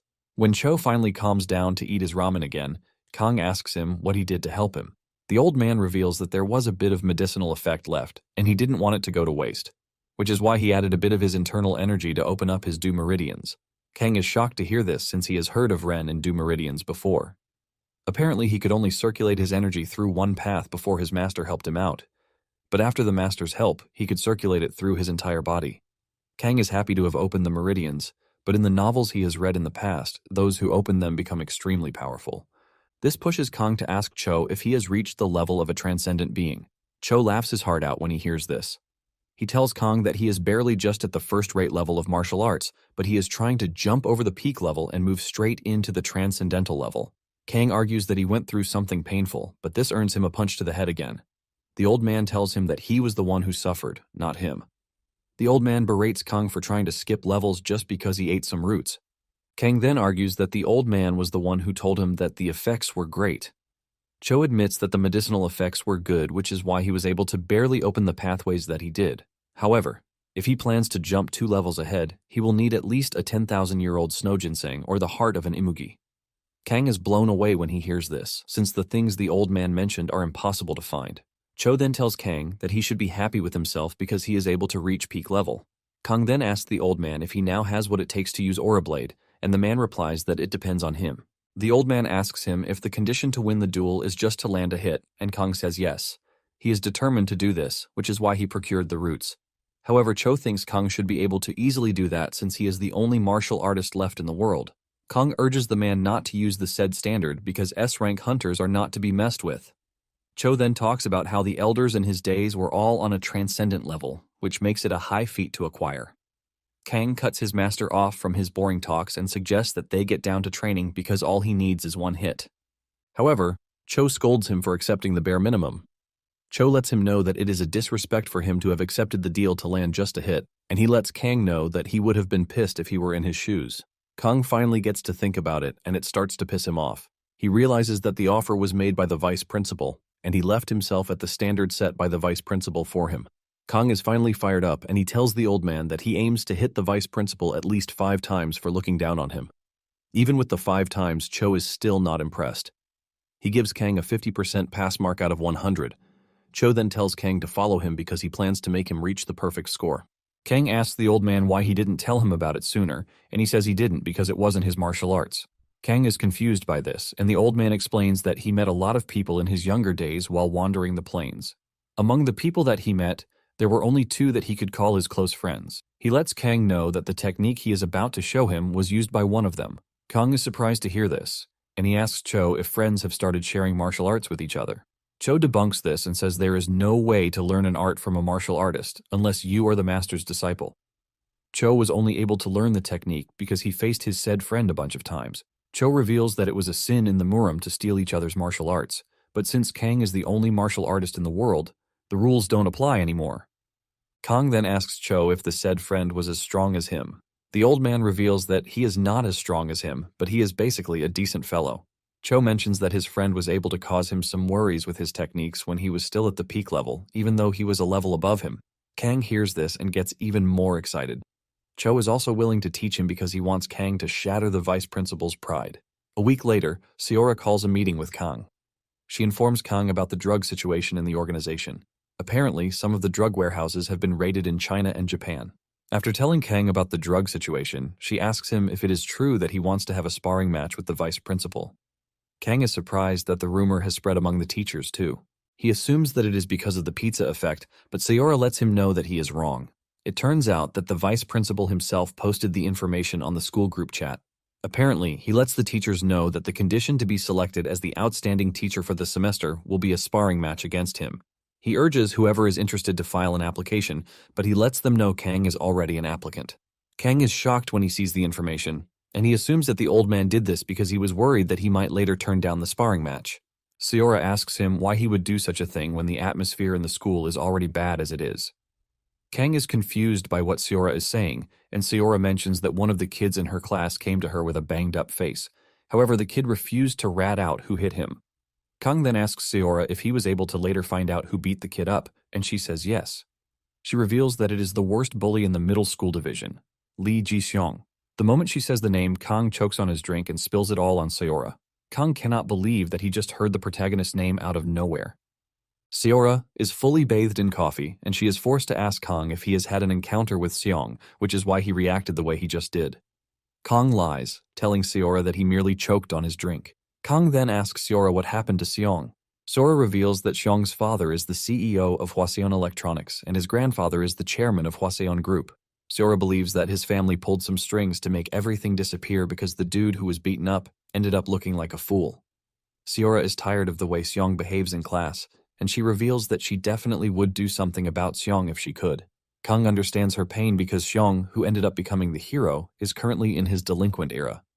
Kang tries to defuse the situation and he urges Seora to calm down, telling her that Seong would probably come back to his senses later in the future. However, Seora doesn't believe that people change. Kang maintains the stance that people change, and he urges Seora to be nice to Seong because she never knows what the future holds for him. Seora laughs when she hears this, and she tells Kang that he will soon understand the pain that she's going through when the dude graduates and joins the high school division to finally end up in Kang's class. Kang doesn't think he will be taking in any more students since he is just a side character in the story, but he is relieved to have heard Seong's name again because it makes the story feel alive. Seora mentions that she can't wait for the semester to be over so she can finally stop seeing Seong's face. Seora then asks Kang if he has any plans for the upcoming break. Kang reveals that there is an upcoming teacher's training, but he is skeptical about going. Seora is also worried about him, but Kang reveals that he might be lucky not to go if he manages to become an outstanding teacher. The moment Seora hears this, she believes that Kang has lost his mind because Kang is banking on the duel to become the outstanding teacher. Seora reminds Kang that Kim is one of the top 10 hunters in Korea, and there is no chance that he is going to land a hit on him. Kang is hurt by Seora's words, and Seora lets him know that she is just pointing out the real situation of things for him. Kang takes a sip out of his drink while telling Seora to stop jinxing the match that has not even happened. Just then, Seora moves even closer to Kang to look into his eyes, and concludes that Kang is a changed person, because the old Kang would never have put himself in a dangerous position. It is not even up to 5 minutes, and Seora is already changing up her words, saying people really do change. Unknown to her, the Kang she now knows is different from the old Kang. Soon afterward, D-Day arrives. The arena is packed with spectators who are waiting to see Kang fail badly. They assume that Kang has grown arrogant because he managed to defeat Jong. They are all jealous of the fact that Kang didn't graduate from a hunter school, and he is striving to take the position of an outstanding teacher. Some of them believe that Kang has a trump card up his sleeve, but others believe that this won't matter against the vice principal. While his haters are busy whispering and saying trash behind him, Kang can hear all of them. Apparently, his senses have become sharper after his training with the old man. One of his students, Jinsu, who is always on his neck and disturbing him in class, helps Kang to massage his back. After a few minutes of massage, Kang tells him that it is enough, but Jinsu says that he can still help more. Kang easily figures out that Jinsu is only helping so he can sit close to the arena and get a better view of the fight. Kang knows that teachers are only supposed to be present since the information was posted on the teacher's platform, but apparently some of his haters leaked the time and place so that they can watch Kang fumble in front of the students and get mocked. Kang then asks Jinsu if the rumors about him are bad, and Jinsu says yes. He reveals that most of the teachers are with the mindset that Kang is trying so badly to win the Outstanding Teacher Award. However, his students know that this is all false because they know the type of person Kang is. Among the crowd, Kang still has some who love him and want him to win, and this includes Park and the tech teacher. His entire class is also there to support him, and Kang is pleased to have some support, even if it is just a little. Momentarily, the vice principal arrives in the arena. His aura alone announces his presence, and Kang cannot stand the man's annoying attitude. Kim then reveals that he wasn't expecting many people to show up, as if he wasn't the one who advertised for the whole town to be aware. Kim asks Kang if he is ready, and Kang tells the man that he has tried his best. Kang has a sword with him, and it is wrapped in a sheet. Kim advises Kang to go all out from the beginning to avoid humiliation. Kim is making it juicy by giving Kang the first move. Kang is glad that the man offered the first move because he was already expecting it. It is normal for higher ranks to give the first move to the lower ranks, but it is not a legal practice, which means Kim is not obligated to do it. However, he is glad that he did because he now has a chance to land the first blow. The referee enters the stage, telling the two that he is there to go over the rules again. The referee reminds Kim that all Kang needs to do to win the match is to land a hit. He then asks the two to confirm if they are both cool with the rules, and they both agree. Kang then urges the referee to step out of the ring because it might get a bit dangerous, but the referee takes this as an insult because he is an A-rank hunter. The vice principal then urges the referee to do as Kang suggested. The referee has no choice but to accept, and the moment he announces the start of the duel, he steps out of the ring. Apparently, the sword was given to Kang by Cho. It was a sword that Cho got from one of his said friends. He lets Kang know that it is a pretty decent sword. Kang figures out that the only chance he might have against Kim is the first move he gave him. Kang whips out the sword and starts imbuing it with mana.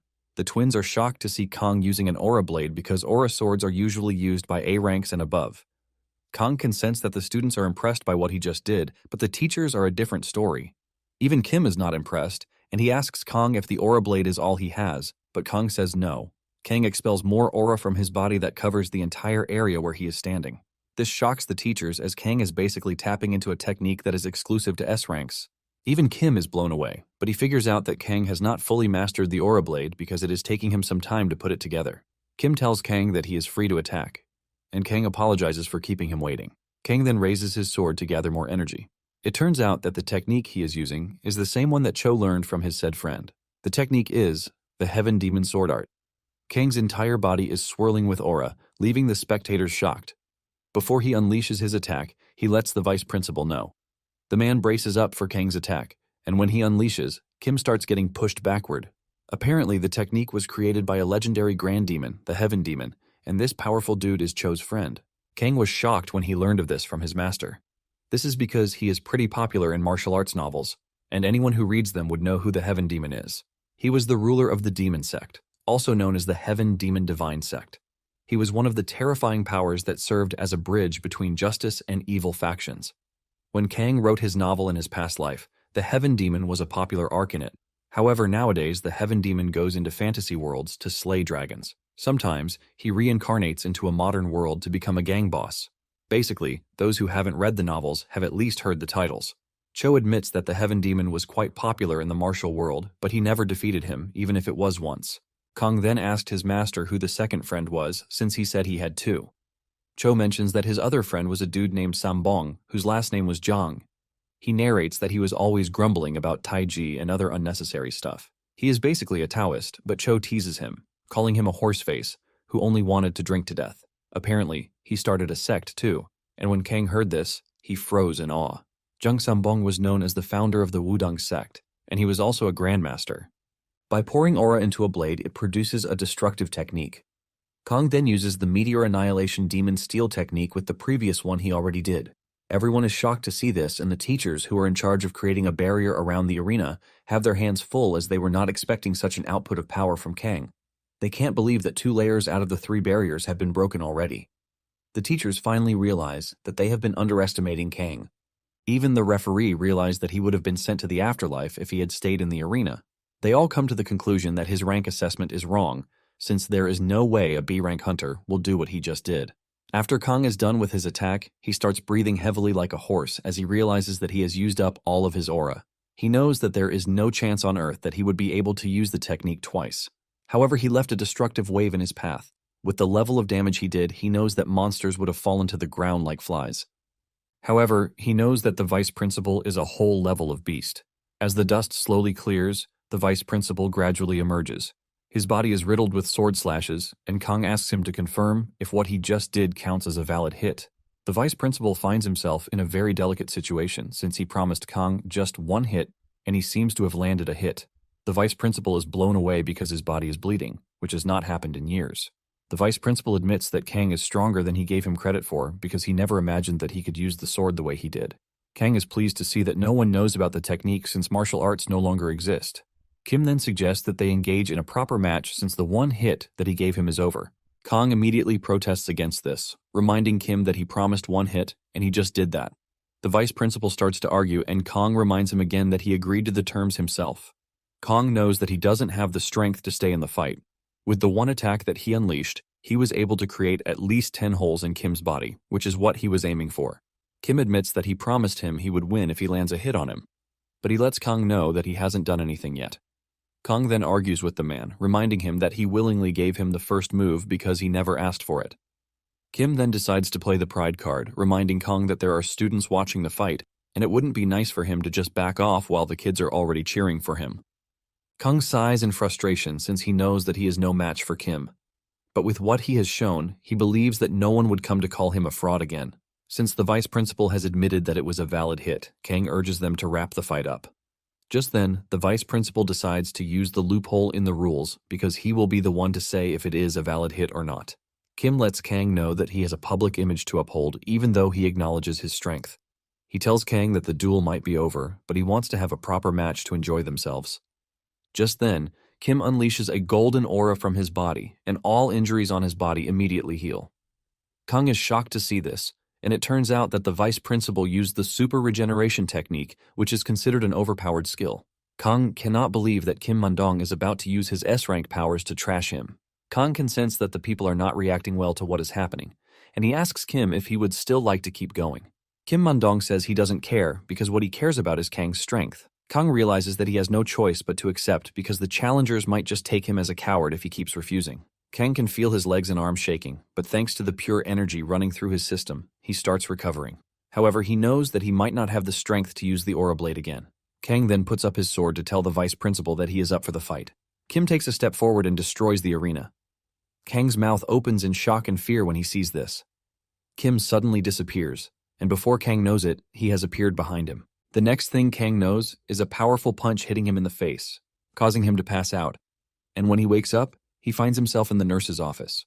Kang is thankful that he didn't even die because he already thought that he had gone to the afterlife. He finally recounts what went down against the vice principal.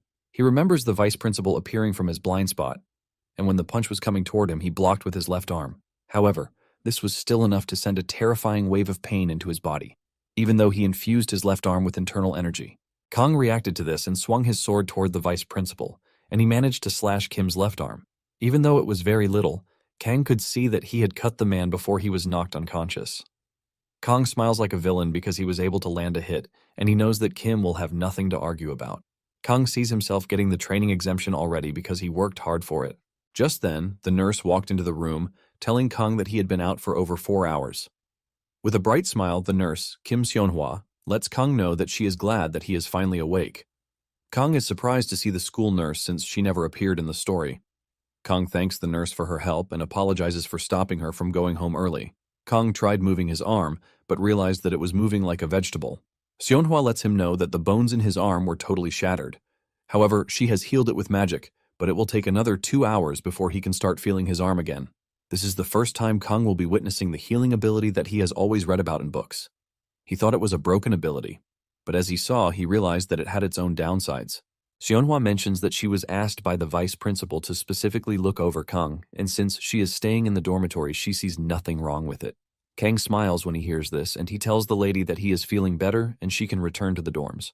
Kang is surprised when Seonhwa tells him that she is not interested in going back to the dorms. She confesses that her father told her that she could leave when the curfew hit, but she intentionally waited because she was interested in Kang. Kang smiles when he hears this, but suddenly it dawns on him that Seonhwa said something crazy when she was explaining herself. He calls Seonhwa's attention back to what she said about Kim being her father. Seonhwa realizes that she has messed up already, and she urges Kang to keep it a secret because no one in the school is aware of it. Kang almost loses his mind when he realizes that his suspicion was correct. Seonhwa reveals that she has been interested in Kang before the match, but she is blown away by the way Kang handled the match against her father. Kang, on the other hand, believes that he lost since he passed out, and Seonhwa lets him know that this was the official ruling. However, Seonhwa thinks Kang is incredible because his first attack was something else, and she is pretty sure that most people think the same too. Kang is surprised to hear all of these from Seonhwa, and he realizes that she is a more diligent lady than he initially thought. Kang sees her as the complete opposite of who her father is. Seonhwa then brings out a bag of letters that were left for Kang while he was out cold. Kang opens the letters and realizes that they are all praising him. Kang is proud to read the letters, especially the one from Kim Sejin, because he finally cleared her reputation. Seonhwa realizes that Kang is pleased, and she points out the fact that the duel is not a loss for him. Kang admits to this but says he would have loved it if he had been given the training exemption. Seonhwa is confused when she hears this, and Kang lets her know that he had a deal with the vice principal. Seonhwa chuckles and asks why Kang is not interested in going. Kang reveals that he is scared that he would be treated harshly since he is not from a hunter school. Seonhwa then tells him that he is not disliked by all the teachers in the school. She urges him to wait till the next semester and he won't find anyone hating on him again, just because he didn't graduate from a hunter school. Kang smiles while commending Seonhwa for being a good counselor.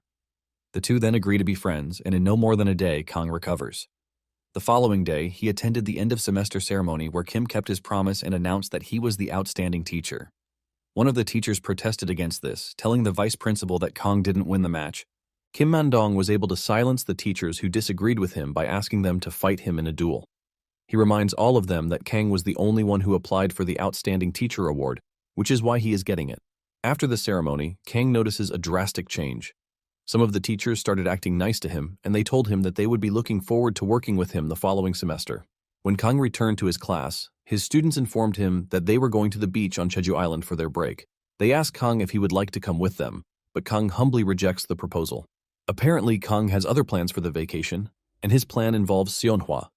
Apparently, Kang's bank account is slowly starting to dry up, which is why he decided to take on a side job that involves Seonhwa. It turns out that Kang has paid out loads of the money he got from the stock money. He has repaid his loan, paid his tax, and also invested some. Even though he has no money left, he doesn't care since he has used his money for a long-term investment program. He plans to earn money via the portals. While he was at the nurse's office the day before, he heard Seonhwa's vacation plans. She tells Kang that most of the teachers do side jobs in portals during break. They are doing this because the money earned from entering portals cannot be compared to their teaching salary. Kang didn't know that people earn a lot in portals since he was a porter when he was working with the hunters. Seonhwa was shocked when she heard this, since she never expected them to treat someone as strong as Kang like trash. She lets Kang know that he is a hot cake that she would have wanted at her party. This is when she finally reveals her plans to go on a portal tour during the break. Without hesitation, Kang had accepted the deal. Kang plans to make loads of money in the portal and buy his master all of the snacks that he wants. In addition to the money he is excited about, he also wants the experience of being inside a portal because he was only reading about them in novels. He starts wondering what his team members would be like, since the team composition says a lot about what will happen during the mission. Kang assumes that Seonhwa is a frontliner, and they are definitely going to need a tank in the team. Kang expects the tank to be a bald-headed, muscular dude with a mustache. When Kang finally gets introduced to the team, he is shocked when he realizes that the tank is a lady named Hong Iseol. Kang lets out his inner thoughts by initially calling Iseol bald before correcting himself. Seonhwa reveals that Hong Iseol is her friend, and she is also Kim Man-dong's #1 disciple. She assures Kang that Iseol is someone she has worked with for a long time, and she is pretty reliable. Iseol is surprised that Seonhwa is introducing her as her father's disciple when it's supposed to be a secret. Seonhwa then tells her friend that Kang is no stranger because he recently engaged in a sparring match against her father. This is when Iseol finally figures out that Kang is the dude who managed to land a hit on Kim Man-dong. Iseol suggests that they talk about the details of the mission on their way, but she is surprised that Kang only has his sword with him and no extra luggage. Kang assures Iseol that he doesn't need any luggage because the sword is all that he needs. Iseol looks at Kang like he is some sort of insane dude who has totally lost his mind because he has no armor or extra attachments, just a basic sword. Iseol walks up to Seonhwa to complain, but Seonhwa lets her friend know that Kang is fine the way he is. Even though they are whispering, Kang can clearly hear them. Kang is disappointed that he didn't meet a macho man, but someone who is even more dangerous. Kang knows that Iseol is currently an A-hunter, but she later becomes the high school division's hand-to-hand combat teacher. Because she is a powerhouse, she was able to easily handle Seong and deal him punishment the entire semester. However, Seong was later able to defeat her, and she fell for the dude. On their way to the destination, Iseol explains the schedule to them. She reveals that they are heading to a C-rank 4-person portal and a D-rank 4-person portal. Apparently, they can enter into a B-rank 4-person portal since Iseol is A-rank and the other two are B-rank, but Iseol claims that she is trying to prioritize safety. Basically, portals are divided into 5 tiers, with S-rank the highest while D-rank is the lowest. Kang read that the profit margin between the single ranks is quite enormous. Kang finally speaks up, telling Iseol that he thought they were going to a B-rank portal. Iseol disagrees with him, telling him that the portals are called 4-person portals for a reason. Iseol insists that they are going to a C-rank or D-rank portal, but they can go to a B-rank portal if a 3-person portal opens up. Kang reveals his disappointment, saying it would be hard for him to make the profit he was looking for. Deep down, Iseol is already pissed that Kang is arrogant. She believes that Kim Man-dong went easy on him during the match. She doesn't like the fact that Kang is already talking about profits in a B-rank portal when he doesn't even have the proper gear. She decides that she has to teach Kang a lesson so he can know not to joke with his safety. Iseol then tells Kang that she will allow them to go to a B-rank portal if he can clear out a D-rank 4-person portal by himself. In addition, she will also leave all the profit to him. The moment Kang hears this, he jumps at the offer. This further disgusts Iseol, who wasn't expecting him to take the deal. Iseol wants to teach Kang a lesson that even though the portals are called D-ranks, they are still quite dangerous. They soon arrive at the D-rank portal, and Iseol shows her ID to the soldiers. The soldiers confirm her identity and tell her that she is free to enter whenever she wants to. Iseol then tells the soldiers that Kang will be the first to enter, while they join him later. Kang steps out of the vehicle to stare at the said D-rank portal. Iseol lets him know that he has 1 hour to clear the portal, and if he can't by then, she and Seonhwa will have to come in. Kang is excited to enter the portal since he considers it a good opportunity for him to test out his combat ability against the monsters. To him, he thinks Iseol wants the best for him, but he doesn't know that she secretly disgusts him. Seonhwa is worried about Kang, and she asks him if he will be fine going inside alone, and he assures her that he will be good. Kang remembers that the first portal that Seong entered was a D-rank portal, and he easily cleared it. Kang is also confident because he has reached the peak level in the martial arts that he is learning. Kang realizes that he is slowly drifting away from the quiet life that he wanted for himself. However, he is not worried since it means he is basically adjusting to the way life is. Kang finally steps into the portal armed with only his sword. He is surprised that he is staring into a nice forest, unlike the rumor that some portals are like lava. He notices that there is a blue border at the entrance of the portal, and this is referred to as the safe zone. He steps out of the safe zone area, which puts him at risk of getting attacked by monsters. Since he is in forest terrain, he believes that there won't be any monsters that use tricky magic. With what he read, the animal-type monsters and mineral-type monsters are the ones that usually appear in the type of terrain that he has found himself in. Kang sits down to unleash his aura so he can find the closest monsters to him. Following his master's instructions, he is able to use his aura to locate 3 monsters that are located below the cliff of his current location. Kang excitedly gets back to his feet, ready to chase down the monsters. When it comes to training with his master, he is the one who is always getting chased down, but he wants to turn everything around and give the monsters a taste of what he faces. He leaps off the cliff, dashing toward the monsters with excitement, since this is his first experience in a portal. He soon comes across the 3 monsters, which turn out to be giant monkeys. Kang knows that the monkeys are pretty weak compared to monsters from other portals of the same rank. Because their mana stone drop is also pretty low, hunters don't like going after them. However, their leather seems to be selling for a good price, but most still don't believe that it is worth it because the monsters are very difficult to catch. Kang, on the other hand, doesn't care because only regular hunters might be complaining of such, not him. One of the monsters comes charging at him, but he cleanly removes its head. Since he learned that the mana stones from the monkeys go for 300,000 each, Kang smiles like a horror character as he prepares to hunt them all down. Because the monkeys are quite intelligent, they always figure out when they have no chance against an opponent. To avoid dying, they make a run for it by climbing a tree and fleeing. Their leather is pretty thick, and coupled with their speed, ordinary D-rank hunters always have a tough time taking them down. However, Kang is a different breed as he chases down the monkeys, cutting them down like tissue. Kang figures out that he will get a good price on their leather if he is able to make a clean cut on their necks. Since he doesn't know the exact price, he plans to cut down as many as he can without hesitation. This is Kang's first time cutting down the monsters, and he finds it pretty disgusting. He is only able to cope with it because he has watched audiovisuals of how it usually goes down. Suddenly, blood spills in his mouth, causing him to immediately throw up. The monkeys think this will slow him down, but they look back to see a maniac chasing after them. They are the monsters, but they are the ones getting chased down by a human. As he continues chasing them, he can't stop throwing up. Kang finds it hard to cope with the smell of blood, and he figures out that it is going to take him a while to get used to it. He even tries to stop the vomit by covering his mouth with his hand, but he just can't stop himself. Kang figures out that he needs to get used to the blood before he moves over to the next portal. Kang continues giving the monkeys the worst time of their lives, since he only has 1 hour to clear the dungeon. Meanwhile, on the outside, the soldiers suddenly notice something strange about the portal. Apparently, the portal was blue before, but it has suddenly changed to navy blue. The soldiers are shocked to see this since the navy blue color means the portal has been upgraded to an A-rank portal. The soldiers start to panic and they immediately report the situation to the company commander. One of the soldiers mentions that Kang is inside the portal, but his comrade lets him know that there is no way they can help him because they would most likely die a gruesome death if they tried to. Since they are not hunters, the best they can do is to call for hunters. Basically, it will take at least 4 A-rank hunters to clear the portal. Seonhwa and Isil soon learn of the sudden change in the portal. Seonhwa panics, but Isil urges her to calm down, telling her that they need to report the entire situation to the Hunter Management Bureau before making a move. Seonhwa argues with her, reminding her how dangerous A-rank portals can be and that Kang will definitely not be able to handle it all by himself. Isil then calls Seonhwa's attention to the real reason why portals mutate. Basically, there are 2 ways for a portal to mutate. The first is when the monsters within a portal evolve by repeatedly eating each other. The second situation happens when the monsters inside the portal manage to consume hunters who entered the portal. By consuming the hunters, they absorb their powers and traits. This then leads to the creation of scary and terrifying monsters, making the difficulty of the portal shoot through the roof. Deep down, Isil fears that Kang is dead. Seonhwa senses what Isil is thinking, and she argues with her, telling her that the portal most likely evolved because the monsters were preying on each other. Isil then reminds her friend that it has already been 1 hour since Kang entered the portal. She tries telling her friend that they need to be more realistic when thinking about the entire situation.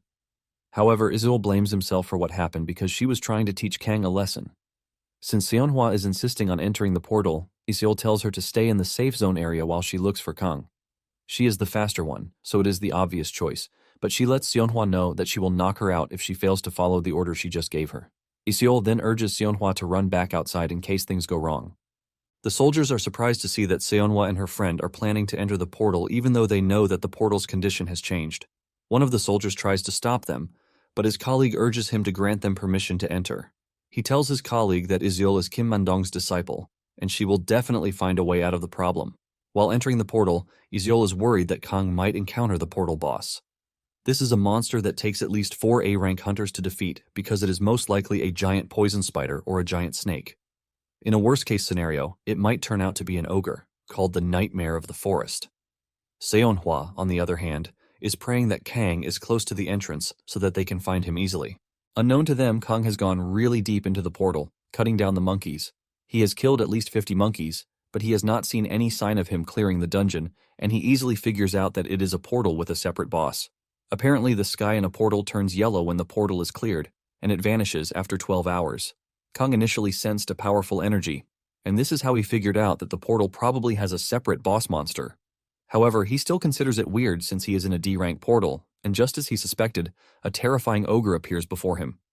This is a creature that is supposed to be inside an A-rank portal. Kang is stunned since one A-rank hunter is destined to die if 3 of them fight the ogre. However, it is a 4-man A-rank team. One of them will leave the fight totally battered and injured. Kang remembers that in the novel the protagonist got assigned to the wrong portal, and he had a tough time fighting an ogre. However, this was a 2-headed ogre that is usually found in S-rank portals. Kang stares at the ogre with no ounce of fear in his body since he probably knows that he should be able to take it down. Kang believes that 5 A-rank hunters are nothing to him in a battle. Even though he is confident, Kang is still being careful because of the dangers that the ogre poses. The ogre has a thick skin that basically makes a sword tickle it instead of cutting it. Kang is still thinking about the dangers an ogre poses to him when the ogre swings his weapon and almost catches Kang off guard. He manages to dodge the strike, but the strike leaves the impact area shattered. Kang gives the ogre some distance, and he remembers the warning given to hunters about challenging the ogre only when they have mastered Aura Blade. Kang stares at the damage done to the ground by the ogre, and he realizes that he is going to be pulverized if he gets hit. Instead of getting scared of the monster, Kang suddenly gets a rough estimate of how much he is going to sell an ogre stone from old Kang's memory. Apparently it sells for 10 million won, and this is all the motivation that Kang needs to take the ogre seriously. He wastes no time unleashing his aura blade on the ogre, and elsewhere Iseol is rushing in his direction, hoping that he is not dead yet. Iseol has been running for quite a while and hasn't spotted Kang, leaving her to wonder just how far the dude has gone. Momentarily, she discovers the corpses of giant monkeys scattered all around. She notices that the bodies are forming a path, and she figures out that there was a chase between Kang and the monsters. She also found traces of vomit, leading her to automatically believe that Kang was struggling with the fight, which was why he started vomiting. She blames herself for leading the dude to death, but suddenly, it dawns on her that something is wrong. She realizes that the corpses she has been coming across are all in the same condition. Most of the monkeys were relieved of their heads, and it was all done cleanly. Since the monkeys have strong armor, and they also hunt in packs, Iseol knows that she will have a hard time taking a bunch of them down by herself. Iseol starts to wonder if Kang used aura to be able to cut down the monkeys with his shabby blade. Everything finally becomes clear to her that Kang wasn't the one getting chased, but he is the one doing the chasing. However, the question of why Kang threw up still remains. She is left in her confused state when she suddenly hears a terrifying roar. She was already in a calm state until she heard the roar, and she immediately concluded that Kang was a dead man. She recognizes the roar to be from the worst monster that appears in an A-rank dungeon, which is an ogre. She knows that ordinary hunters will naturally freeze up when they hear the roar, and some will even make a run for it. But the result of those who run and wait will end up being the same, since the ogre cannot be outrun. Iseol concludes in her head that Kang is gone without a doubt, but she is also worried that the ogre must have noticed her presence, and she is also in danger. To avoid getting eaten, she decides that running out of the dungeon is the best option for her. She is about to start running away when it dawns on her that ogres roar at the start of a battle, and there is the possibility that Kang is still alive. She starts running toward Kang even though she might not make a difference against the ogre, since 5 A-rank hunters will struggle to take it down. As she heads toward Kang's direction, she starts to think about the possibility of things. She figures out that Seonhwa will never forgive her if she ignores a chance to rescue Kang. Iseol, without hesitation, continues heading toward the danger, while calling Kang's name, hoping that she gets a reply. She finally makes it to where Kang is, and what she meets is totally not what she was expecting. She watches Kang wielding an aura sword while unleashing a powerful slash, which she considers to be nothing short of being called beautiful. She watches Kang tear apart the ogre's hide like it is wet tissue. She doubted Kang's abilities when Seonhwa told her, but now that she has witnessed it firsthand, She realizes that Kang is wielding an aura blade. Iseol is totally stunned until Kang turns around to see her. He is surprised and asks why she is in the dungeon since he is sure that he hasn't exceeded his time limit. With a smile on his face, Kang carelessly tells the lady that he was rushing to take out the monsters, but he ended up running into a boss monster. Iseol is shocked and starts to wonder why Kang is looking so calm. The first thing that came out of her mouth was her asking Kang how he was able to use the aura blade. Kang smiles, telling Iseol that the aura blade is not perfect yet, claiming that he was only able to use it because the ogre showed up out of nowhere. Kang continues by saying he understands why Iseol wanted them to go to a lower rank dungeon. Iseol cannot believe that Kang is acting so casually since the dungeon has already mutated into an A-rank dungeon. Without wasting time, Kang mentions the most important thing to him, which is how much they can get for the ogre and its mana stone. Kang looks back to point at the ogre, but the grueling sight causes him to start vomiting again. Iseol finally realizes that Kang just has a weak stomach, which is why he was vomiting everywhere. Kang reveals that he has been vomiting since he started fighting the monsters, but notices that the sky is blue. Iseol agrees with him, saying it is a sign that the dungeon has been cleared and all that is left for them is to step out and get the recovery team. Before they contact the recovery team, Kang urges Iseol to say she was the one who defeated the ogre. Iseol is shocked by this, and she asks Kang why he would give her the credit for something that he worked really hard for. Kang replies that he doesn't like standing out because news about him defeating an ogre will definitely cause some side talks. Iseol is blown as she stares at Kang, finally realizing that he knew what he was doing when fighting the ogre.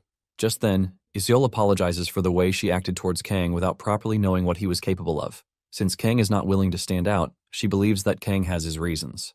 She also doesn't know if people will believe that she was the one who defeated the ogre, but at the same time, she is willing to go with it.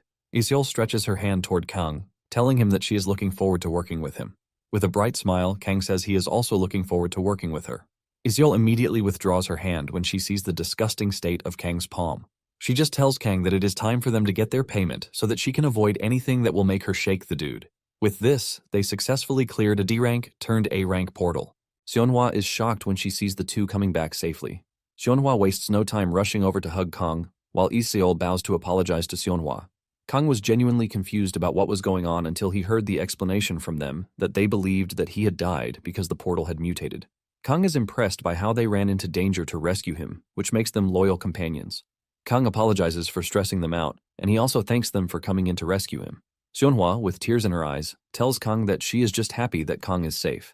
Iseol then asks Kang if he knows any dealers to help him sell the corpses. Kang smiles, telling Iseol that she is free to handle it the best way she can, lying that it has been a long time since he hunted. Moments later, Kang steps out of the portal and he heaves a sigh of relief. His smile suddenly turned cold when he saw a troop of soldiers outside the portal. One of the soldiers asks him if he is one of the hunters who went inside, and he says yes. Kang is stunned, and he asks the soldier why they are gathered. The soldier salutes him, saying they received a report that a D-rank portal mutated into an A-rank portal. The soldier reveals that the troop is from the Aegis unit, and they were dispatched at the request of the Hunter Management Agency. The captain asks Kang why he is the only one stepping out of the portal when there were 3 who entered. Kang finally realizes that everyone is gathered because they were scared that the team was already wiped out in the portal. Kang assures the soldiers that the other hunters are safe because they have cleared the portal. The soldier cannot believe what Kang just said about the portal being conquered. Kang is still trying to prove this when a giant ogre head tries to come through the portal. The soldiers scream when they see this and they are prepared to fire their weapons, but Iseol's voice echoes from behind, telling them not to fire their weapons. She assures them that everyone on the team is safe. Iseol tries pushing out the giant ogre's head but couldn't, and she tells Kang that they might have to cut down the ogre's head into pieces. Kang then tells her to return the head into the dungeon so that he can cut it down. The captain is stunned when they see this, and he starts to wonder how an ogre is killed by just 3 hunters. The soldiers had always seen an ogre only during their training sessions, but never with their own eyes. The talk about how 5 A-rank hunters are needed to take down the ogre continues. The soldiers immediately believe that Iseol defeated the ogre by herself, since she is Kim Man-dong's disciple. The soldiers even disses Kang, saying he is just a weakling with a pretty face. However, some of the soldiers conclude that Kang also helped to take down the ogre. Kang, on the other hand, is glad that everyone believes that Iseol was the one who defeated the ogre. Kang is also glad that the Heavenly Demon sword style worked because he would have had to struggle against the ogre if the technique didn't work. Momentarily, a familiar dealer, whom Iseol usually uses, shows up. The dealer is shocked to see the ogre's corpse, leaving him to ask Iseol how she did it. However, he concludes that Iseol was able to do it because she is Kim Man-dong's disciple. Iseol chuckles nervously, saying she was lucky to have defeated the ogre, and she asks the dealer how much he can give them for the corpses. The dealer assesses the monkeys, and after a quick evaluation, he tells Iseol and Kang that he will be giving them 16 million. Kang almost loses his mind when he hears the huge amount of money being offered. Iseol is pleased with the offer, and she asks the dealer about the ogre too. The dealer admits that the ogre's bones are fine, even though the skin is pretty damaged. Since the hide will be hard to use, he offers up 13 million, excluding the mana stone from the ogre. Iseol argues with the dealer, saying it is cheap, but Kang is already losing his mind from the boggling amount of money being called in his presence. Before he knows it, the money adds up to 40 million, and Kang doesn't know when he starts celebrating the huge win. Even the dealer is shocked to see this, and he asks Iseol why Kang is celebrating when he wasn't even the one who defeated the ogre. Iseol doesn't know what to say to defend Kang, and she just tells the dealer to deposit the money into Kang's account, claiming that there is a reason for it. Kang considers hunting monsters a very lucrative deal because he has been able to make 40 million from clearing just a single dungeon. Kang knows fully well that he would have quit his job as a teacher and started working as a hunter full-time if not for Seong. In no time, Kang receives the money in his account, and surprisingly, he gives Seonhwa and Iseol 10% each, which sums up to 4 million each. Iseol and Seonhwa are surprised by this, and they try telling Kang that he had no obligation to help them since they didn't do anything. But Kang says he did it to apologize for worrying them. The ladies are hesitant to take the money, but Kang urges them to take it, reminding them that they still have more missions to go on together. Kang excitedly tells the two that he is happy to be working with them. Iseol stands there in awe, and before she knows it, her face has turned red. During dinner that night, Seonhwa notices that Iseol has been out of her zone since Kang left. She asks her if there is a problem, but Iseol assures her that she is fine since all she did the entire day was carry monster corpses and drive the car. However, she is thankful because she was able to earn 4 million without even doing anything. She then reveals that she feels bad about taking the money and is even considering returning it. Seonhwa believes that her friend is definitely not spacing out because of 4 million, considering that she is an A-rank hunter. Unknown to her, Iseol is still flustered by what she witnessed Kang do to the ogre when they were in the dungeon. She realizes that the skill Kang used is a very dangerous one that she hasn't witnessed from any other hunter. Iseol then tells her friend that Kang might be the key to unlocking the next step of power for her, because she has been stagnant since she got promoted to A rank. Just then, Kim Mandong appears in the room with a big pot of soup and a pink teddy apron.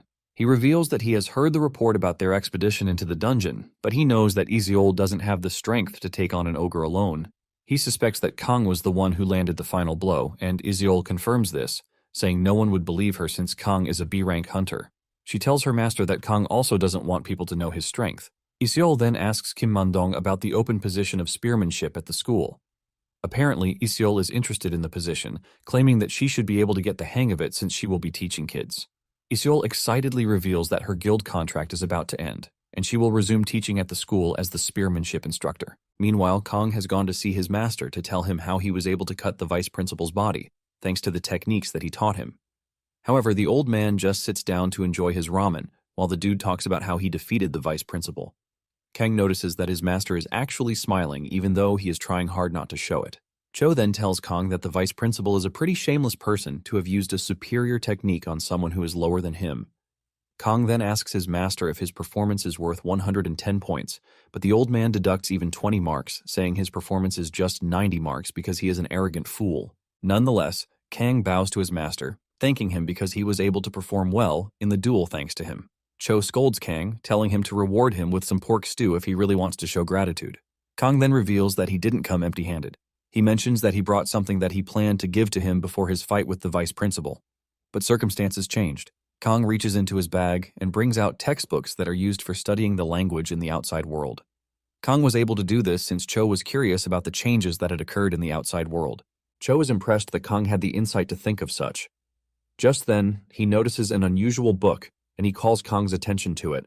It turns out that the said book is a laptop, and Kang shows Cho how to open the laptop. He plays a music video for him, and Cho is shocked when he sees beautiful ladies in short dresses. Kang is forced to tell the old man to calm his nerves, because what he is looking at is a mere recording of human appearances. Cho is totally flustered with the video, and Kang smiles when he sees how focused he is. Kang knows that Cho has been alone for a really long time, and even though he claims he is used to it, Kang knows that everyone needs a companion at some point. Cho is surprised that people don't cover themselves up again like before, and he concludes that the outside world is corrupt. Kang tries to explain, but the old man cuts him off, telling him that he is only messing with him. Kang then informs the old man that he is going to be busy henceforth, and he only came to show the old man how to use the laptop before he goes to do what he has to. Kang reveals that he is planning to go out to take out monsters since he has said the best way to get better is through combat experience. Kang then sits the old man down and starts teaching him how to move the mouse, turn on the laptop, and so forth. Cho just stares at him like a proud father staring at his son. Soon afterward, Kang meets with Seonhwa and Iseol. Iseol welcomes him much better than before, and she proposes that they use her car again. On their way to the location, Kang notices that there is something weird in the back seat, and he asks about it. Iseol reveals that it is a collapsible spear, which she wants to start using starting from that very day. Kang is shocked to hear this since there was no scene in the story where Iseol started using a spear. She is a master when it comes to close combat, but for her to suddenly start using a spear is something that scares Kang. Seonhwa then reveals that the spear instructor position at the school is currently open, and Iseol is applying for it. Kang's brain goes into freeze mode when he hears this because Jong was the spear instructor, and he angrily left the school because he lost to Kang. It starts to dawn on Kang that the original story might have changed. He wonders if he made a mistake somewhere or if he made mention of a spear to Iseol. Kang then asks Iseol why she is suddenly making a change out of nowhere. Iseol casually tells Kang that she wants to experience what it means to be a teacher since she still gets to kill monsters during break. Kang hears this and concludes that he needs to stop Iseol before things go really bad. Kang tells Iseol that handling a spear might be difficult for her, but Iseol argues, saying the spear techniques used at the school are at the basic level, and she believes she will be able to handle the task. In fact, Iseol is pretty confident that she is going to ace the exam, but suddenly she reveals that her plan doesn't go past the semester. Kang is relieved when he hears that Iseol is just going to teach at the school as a temporary teacher for one semester. She reveals that she will switch to a close combat instructor if she gets to enjoy life at the school. Once this is out of the way, Seonhwa reveals that the portal that they have been assigned for the day is where undead monsters are common. Seonhwa suggests that they eat first since it will take them some time to get there. Kang is already asking what they are going to buy when the two ladies reveal that they packed lunchboxes. Kang is taken aback, and he tells the girls that he might have to stop at a convenience store to get things since he didn't pack any food items. Seonhwa then urges Kang not to worry, saying she packed a separate lunchbox for him too. Kang is blown away by this, as he wasn't expecting anyone to go to the lengths of packing a lunchbox for him. When he was in high school, he didn't have the luxury of having lunchboxes. He was only thankful for the few thousand that his parents left for him on the table. Kang expresses his surprise, and Seonhwa lets him know that there is no way that they are going to pack food for themselves without including his own.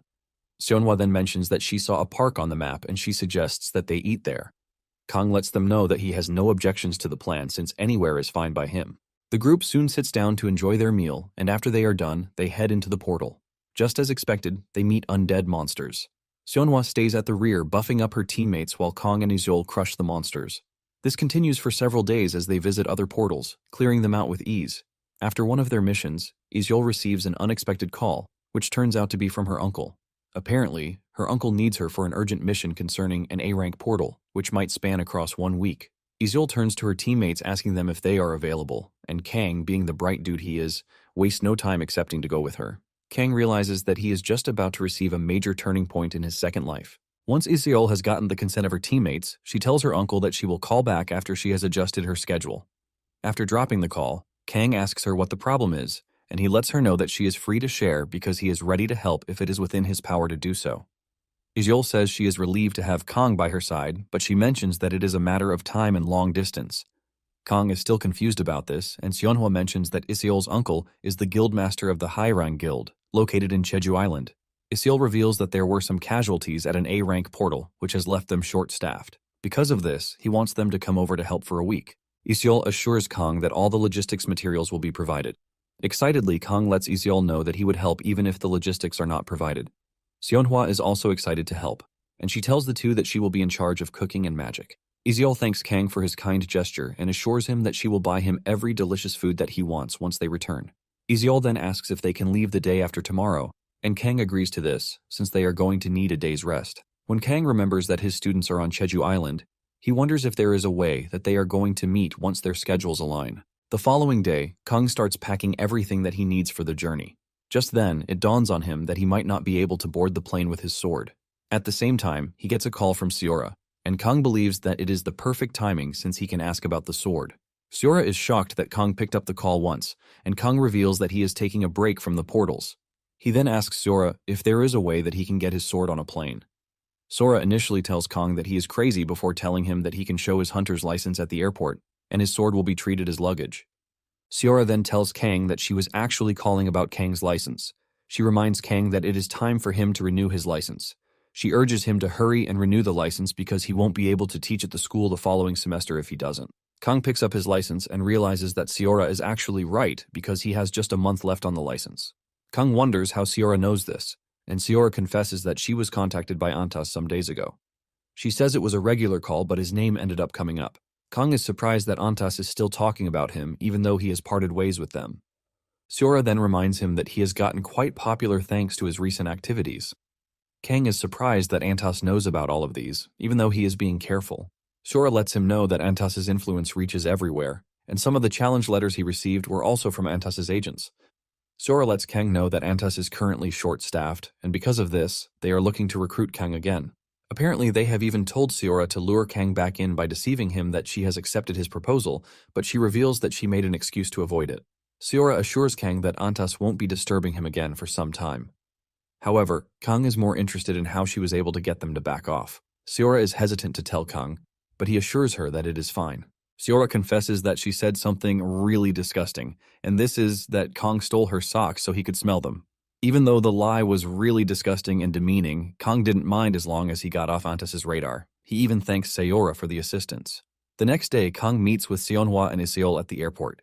Kang is shocked to see the crowd at the airport, and Seonhwa says the airport is probably packed because it is vacation season.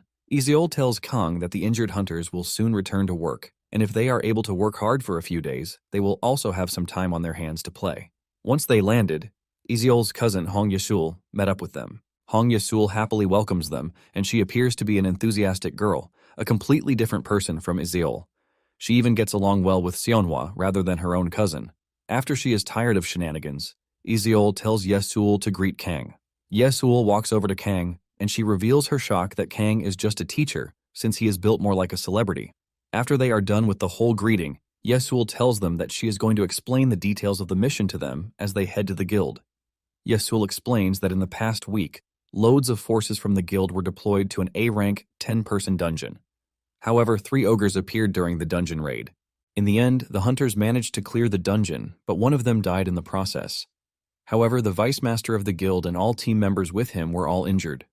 Some of them are suffering from the trauma of losing their comrade and have even revealed their plans to retire. Kang understands what the hunters are going through because there is no amount of magic that can heal emotional trauma. They soon arrive at the guild, and Yesul lets them know that they are free to leave their luggage in the lobby while she takes them to where they will be staying. Kang stands in front of the guild's building and expresses his shock that the guild has such a big building to itself. Yesul corrects his assumption, telling him that the guild only uses the 7th floor up to the 10th floor. Just then, the guildmaster and Iseol's uncle, Hong Jong-sik, show up to welcome them. Iseol asks her uncle if he is doing fine, and the man teases her, replying that he wouldn't have asked for help if he was doing fine. Jung-sik walks up to Seonhwa to ask after her father. She reveals that her father sends his greetings and lets him know that he would have come by himself if he could have. Jung-sik then turns to Kang to welcome him with a bright smile. Kang sees this and realizes that the entire family is cursed with brightness. Once they enter the guild, Jung-sik does a quick summary of what Yesul has already told them. He then reveals that they are planning to conquer a B-grade 7-person dungeon. Apparently, the guild has a habit of deploying more than the required number of hunters into a dungeon because they value their hunters' safety. However, they are short on staff, and since they are low on numbers, he tells Kang and his team that all they can provide are 5 people. Iseol gladly tells her uncle that the numbers are quite enough for them, and she asks Kang for his opinion. Just then, Kang reveals that 5 people alongside them are actually too many. He says 3 people should be okay to join them, and even reveals his doubt that they are being sent into a B-rank portal with additional support. Kang then finishes it by saying the profit gained from the dungeons will reduce with a high personnel involved in the raid. Jung-sik is shocked to hear all of these, and he asks Kang what his former guild is. Kang reveals that it was the Chase Guild, and after he says this, Jung-sik stares at him disgustingly, telling him that the guild's B-rank team has excellent teamwork. Jung-sik walks up to Kang, looking all menacing while berating him for suggesting that they reduce the number of personnel for the mission. Iseol freezes in fear when she sees this because she understands that Jung-sik is pissed because he doesn't know what Kang is capable of doing. Jung-sik decides that he has to teach Kang a lesson, but being arrogant, he tells him to follow him. Iseol tries to cut in, but her uncle tells her to stay away because the matter is all about the safety of his guild members, who will be joining them on the mission. Jung-sik believes that Kang is no more than a joker. Just then, Kong pulls out his sword to show his skills, the Aura Blade. Apparently, Kong is now getting better at using the Aura Blade after he fought in portals. Jungsik is shocked when he sees this, since Kong is said to be a B-rank hunter. Kong tries to play a fool, saying he merely picked up the skill along the way, but it isn't perfect yet. Jungsik finally realizes that he judged Kong before knowing him. Kong then apologizes if he sounded reckless, but he lets Jungsik know that he and the girls have been working as a trio with no problem so far. Jungsik then takes a minute to think about it. He realizes that it is actually a blessing if he can cut down on the number of personnel that can enter the dungeon since he is already short-staffed. While thinking about it, Seonhwa cuts in, telling Jungsik to trust Kong because he recently won a match against her father. Kong tries to debunk this, claiming that the vice principal went easy on him, but Seonhwa maintains that he is the winner, judging by the rules set for them. Jungsik is shocked to see that Kong was the one who managed to land a hit on Kim Mandong. Iseol quickly supports the conversation, saying Kong is the real deal. Jungsik is confused that, with the level of skill that Kang has, he is still B-rank. He asks Kong if there is a reason for this. Kong reveals that there is no particular reason other than the fact that he hasn't met the requirements for the promotion exam yet. Apparently, the requirement for the A-rank exam is to clear over 100 B-rank portals, and overseas activities do not count. Because of this, Kang reveals that he has not been able to take the exam. He tells Jungsik his plan to renew his license and try to meet the requirements the following year. Jungsik then urges Kang to make sure he takes the exam when he is liable to do so. Iseol thanks her uncle, but Jungsik replies that he has not backed down just yet. He still believes that Kang is not fit since he wasn't able to meet the A-rank requirements. He tells Kang that he lacks experience, even though he is pretty strong. Jungsik then reveals that he will be assigning 2 hunters with support skills and local geography for them. Kang is impressed to see that Jungsik saw through the fact that he lacked experience, and he compensated with the right personnel. Kang admits that he and his team have no synchronized formation, even though they have been working together. They have basically been entering portals and wiping out the monsters while Seonhwa stays at the rear to buff them up. However, Yazul is now joining them, and they will also be getting 2 other hunters too. Later on, they meet the hunters who will be joining them. The dude is Han Guangho, and he is a B-rank hunter. The lady is Lee Jihye, and she is also a B-rank hunter. Apparently, the 2 are the most skilled in the areas that they need. Guangho is in charge of monster detection, while Jihye will handle the terrain. Kong is impressed that Jungsik noticed the deficiency of a long-range fighter in the team and decided to compliment that. He admits that Jungsik might be a flashy person, but he is a pretty detailed person. Momentarily, they head into the dungeon. The dungeon is a rugged cave-type terrain which is full of blind spots that give monsters easy access to them.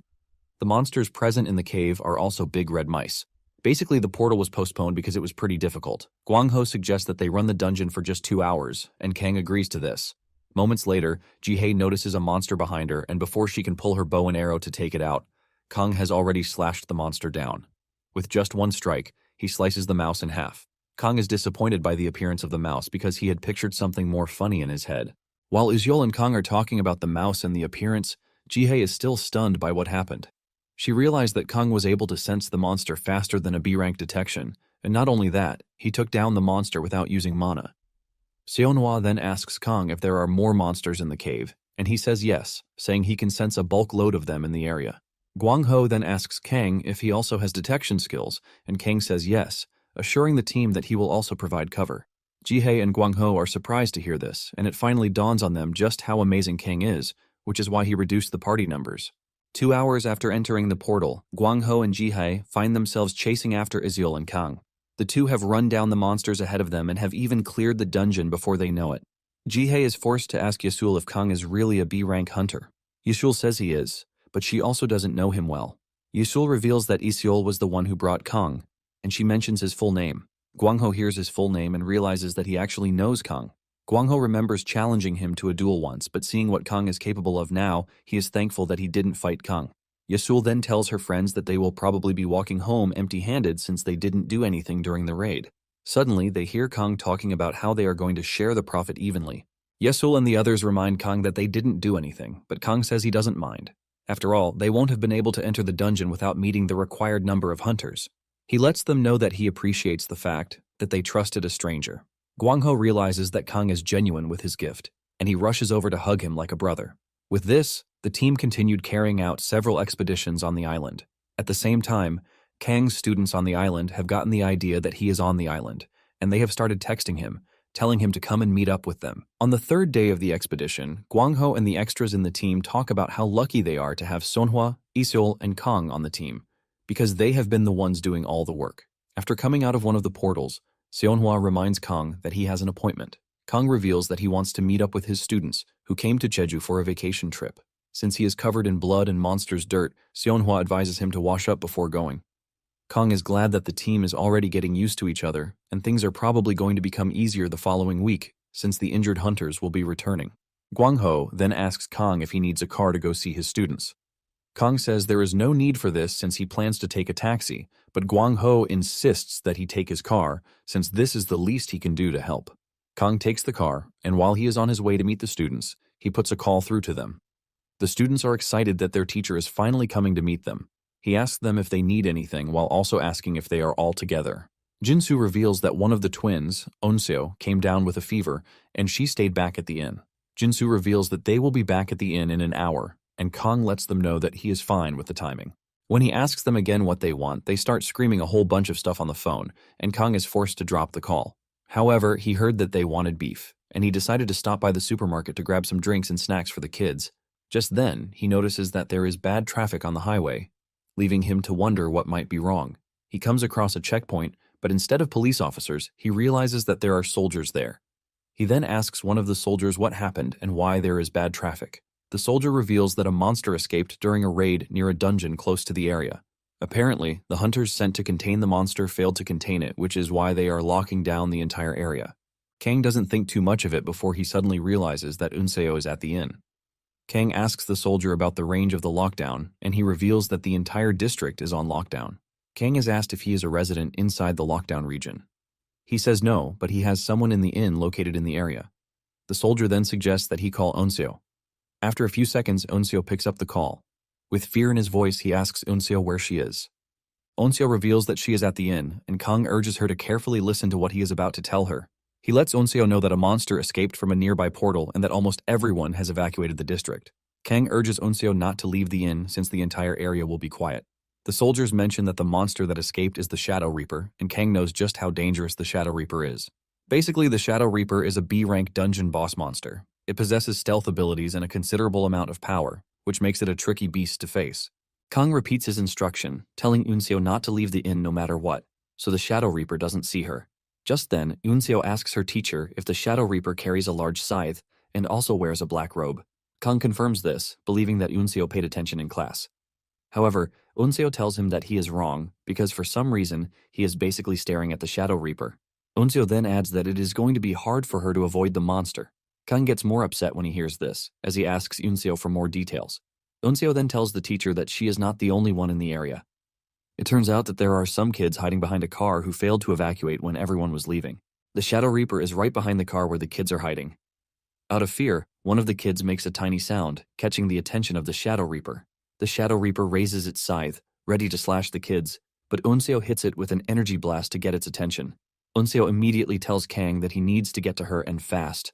She lets her teacher know that she won't be able to run for long, thanks to the fever messing with her. Before Kang knows it, he loses reception with Onseo, and he starts screaming on the phone trying to reach her. Kang turns to the soldiers, telling them that he might be a teacher, but he is also a hunter who is currently working with the Haerang Guild.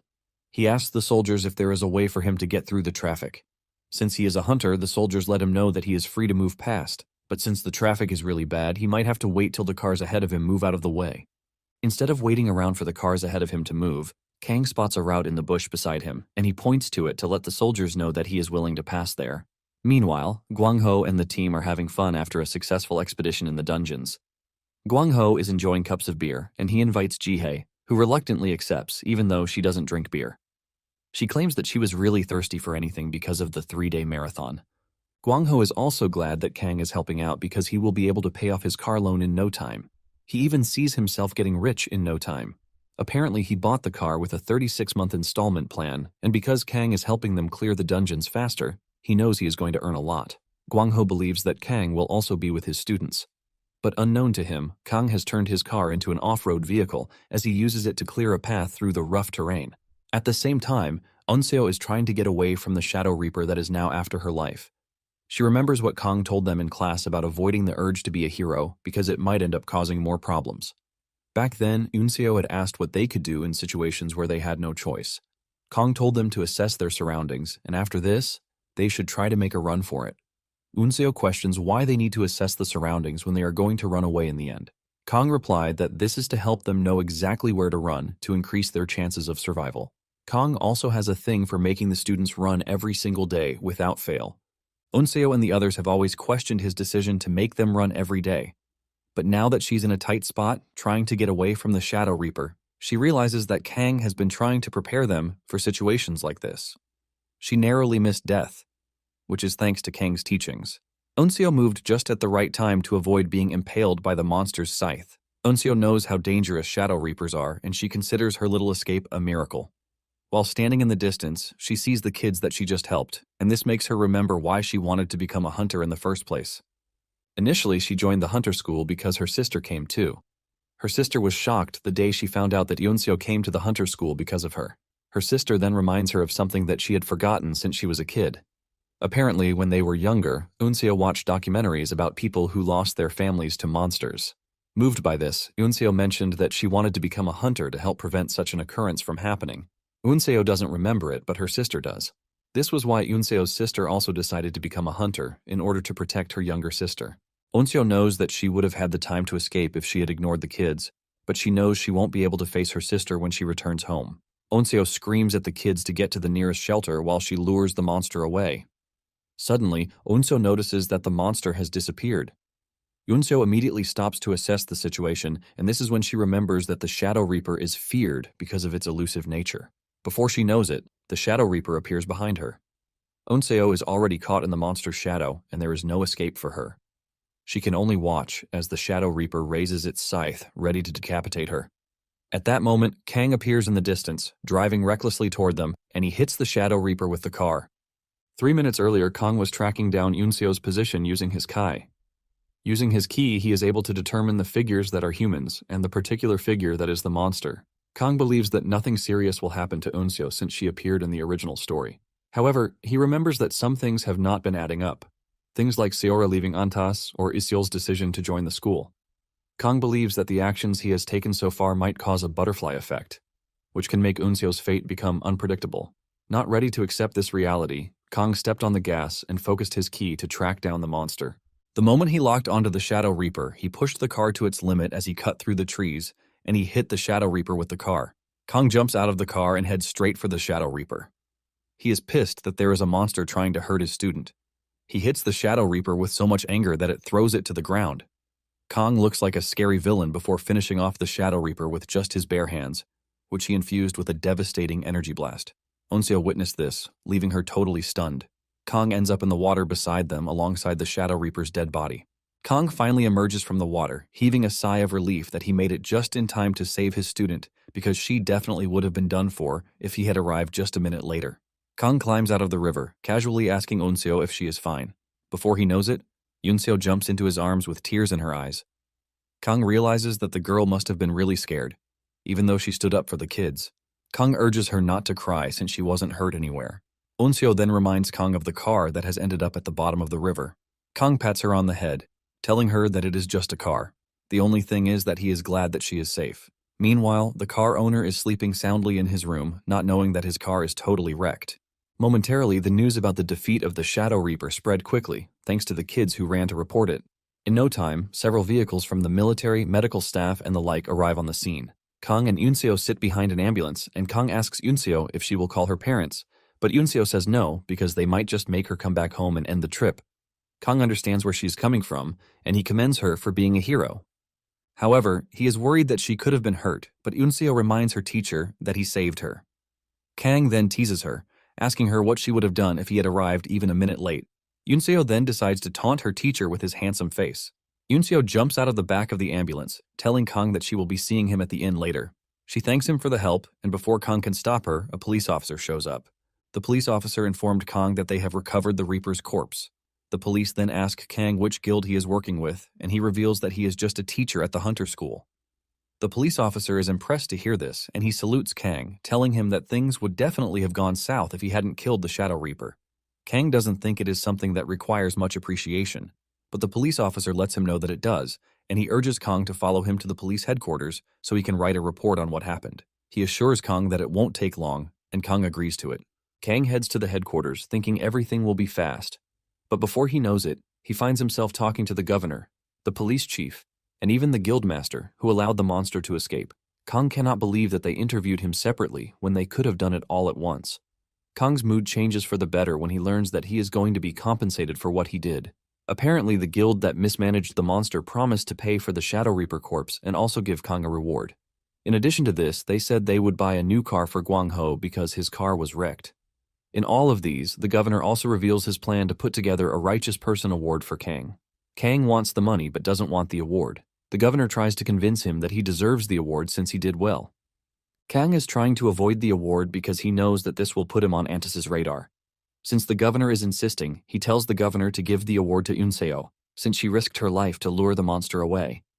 The governor finally agrees to this, and after this, the police officer tells Kang that he is willing to take him wherever he is going.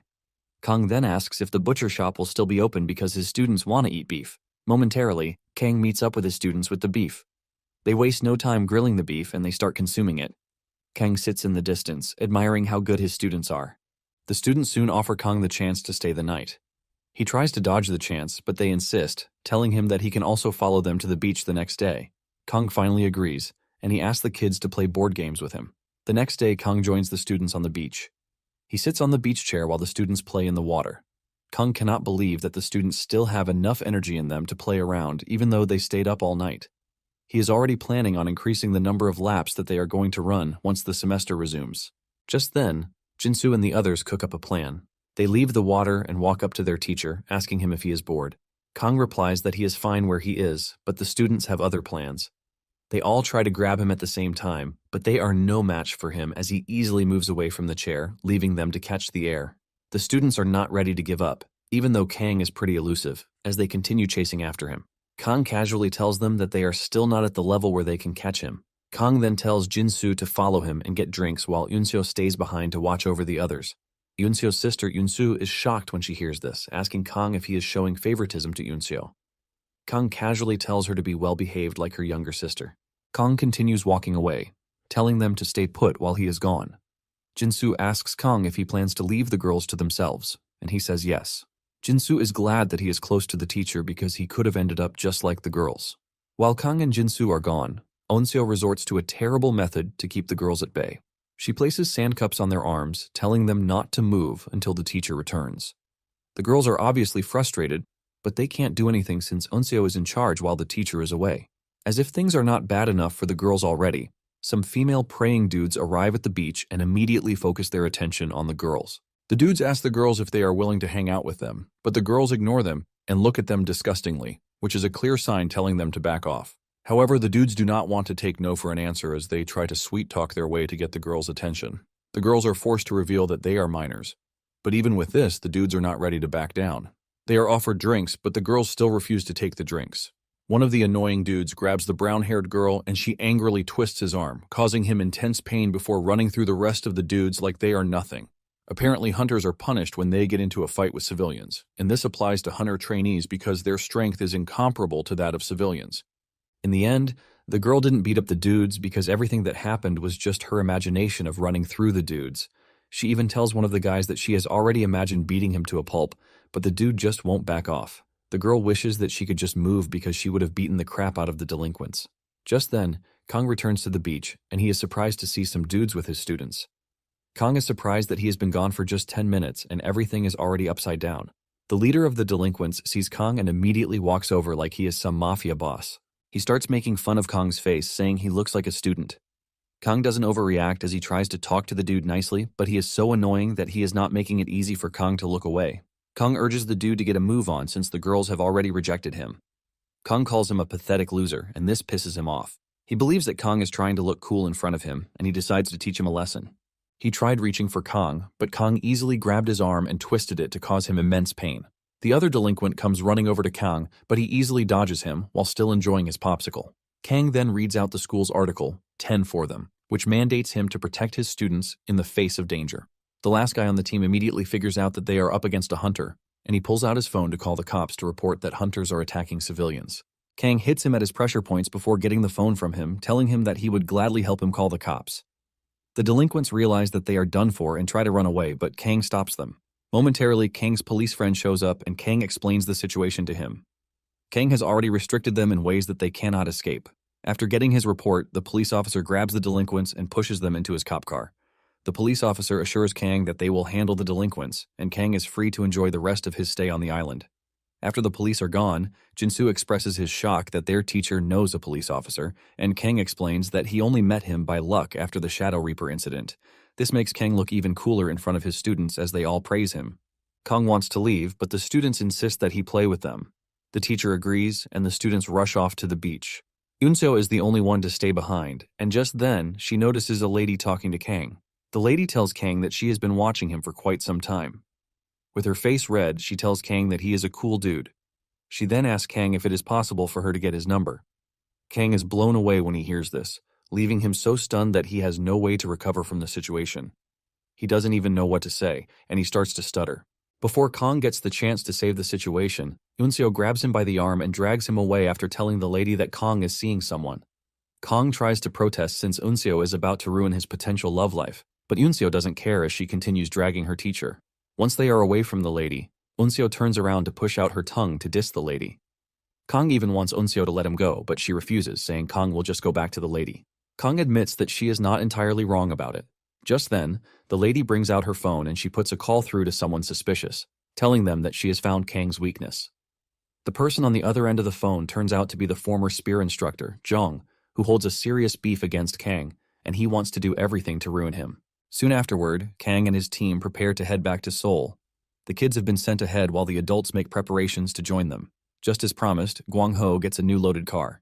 Kang and the team also joined the A-rank hunters of the guild that had just returned, and they all raided an A-rank portal. Meanwhile, Unseo also received the Brave Citizen Award on Kang's behalf. However, Kang's name got mentioned in the report that he was the one who took down the monster, but the spotlight remained on Unseo. When Seonhwa is ready to go, she promises to cook Yesul a nice, delicious dish the next time they see each other. Jongshik also praises Kang for his help and admits that he initially doubted his strength. Jongshik then lets Kang know that no matter how much effort he puts into hiding his strength, the world will eventually find out. He urges him to prepare himself for the day it happens. Jongshik then urges him to make sure that the next time they meet, his rank matches his abilities. Kang smiles, saying he will try his best to make sure this happens. With this, Kang and his team return to Seoul. Meanwhile, Jongshik has an S-rank file with him, and it seems he is already projecting Kang to be an S-rank hunter. The moment he returns to Seoul, Kang doesn't waste time before visiting his master. He apologizes for coming later than expected. He explains to the old man that he has a ton of work that he has to do. Cho notices that Kang's skin is tanned, and he assumes that Kang has been working under the sun, not knowing that Kang was enjoying himself under an umbrella at the beach.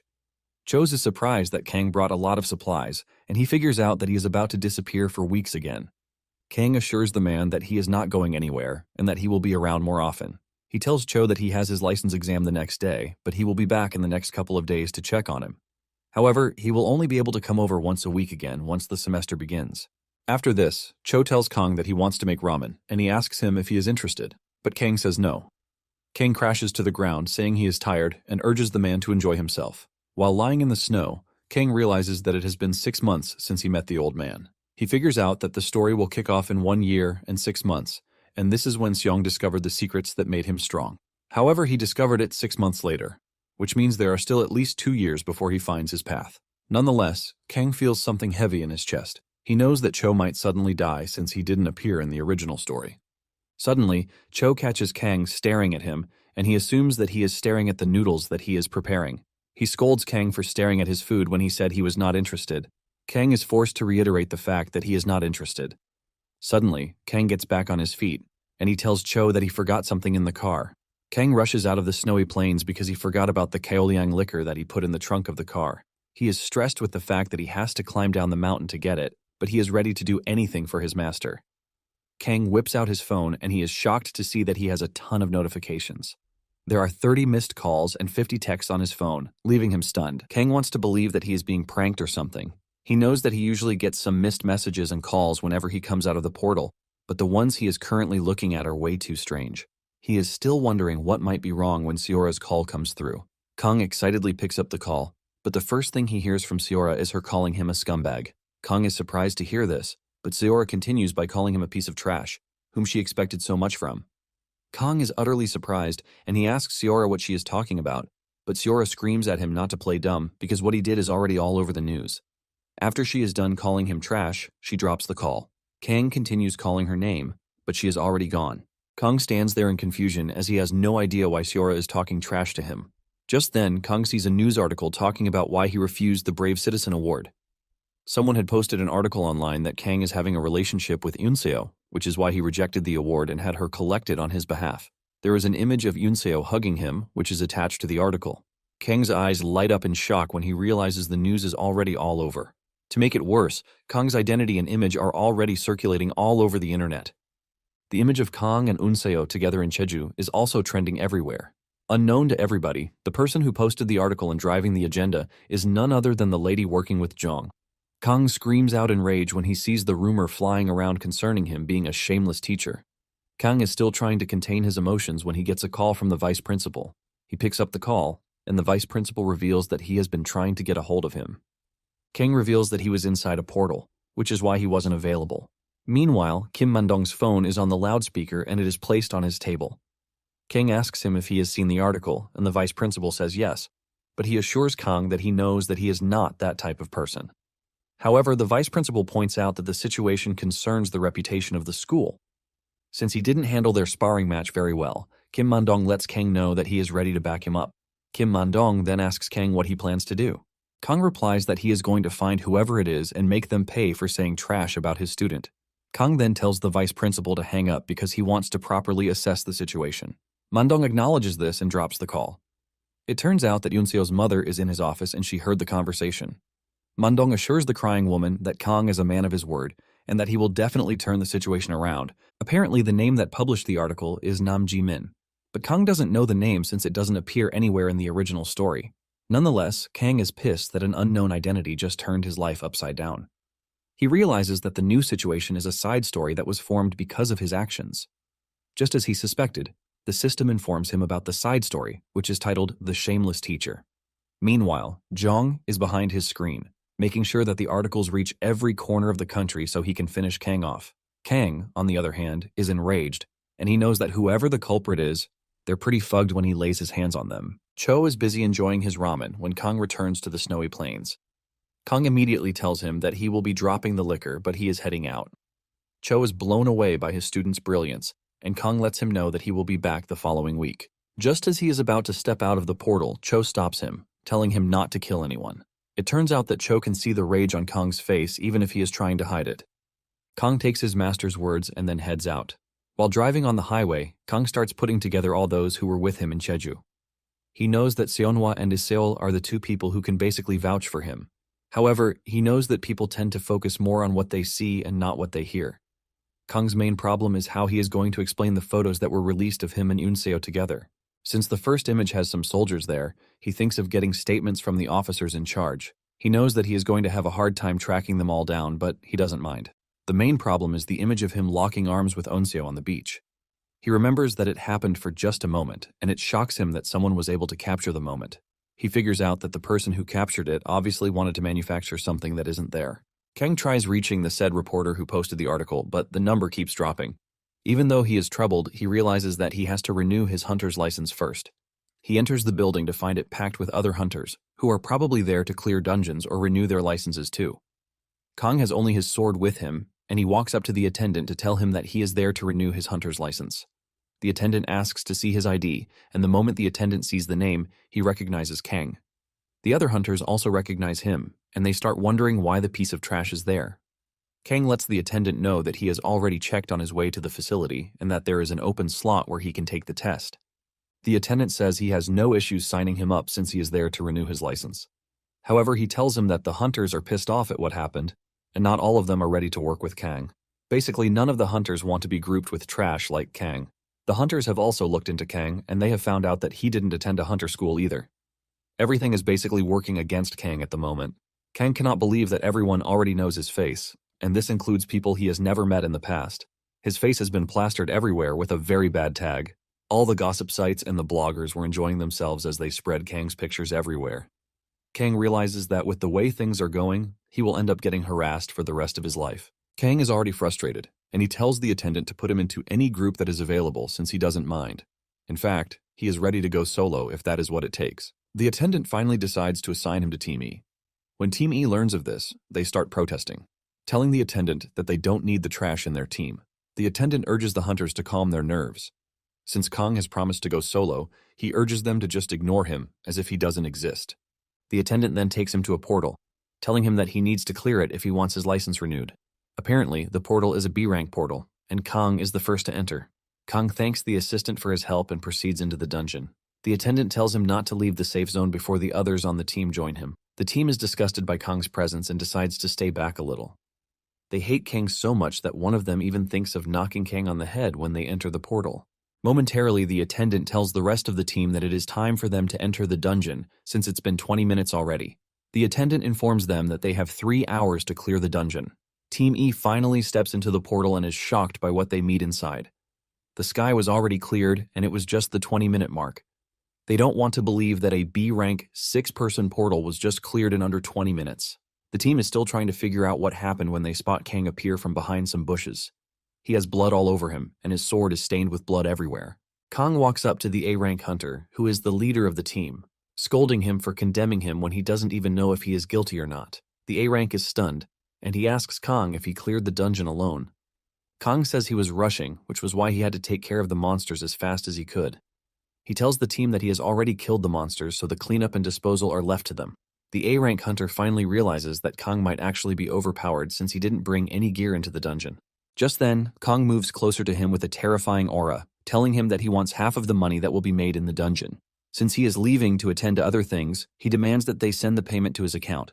With a scary voice, he tells the team leader that he knows the value of the merchandise and that they should not try to play tricks with him. After saying this, Kang turns around to leave. The orange-haired dude in the team berates Kang for talking trash to their leader.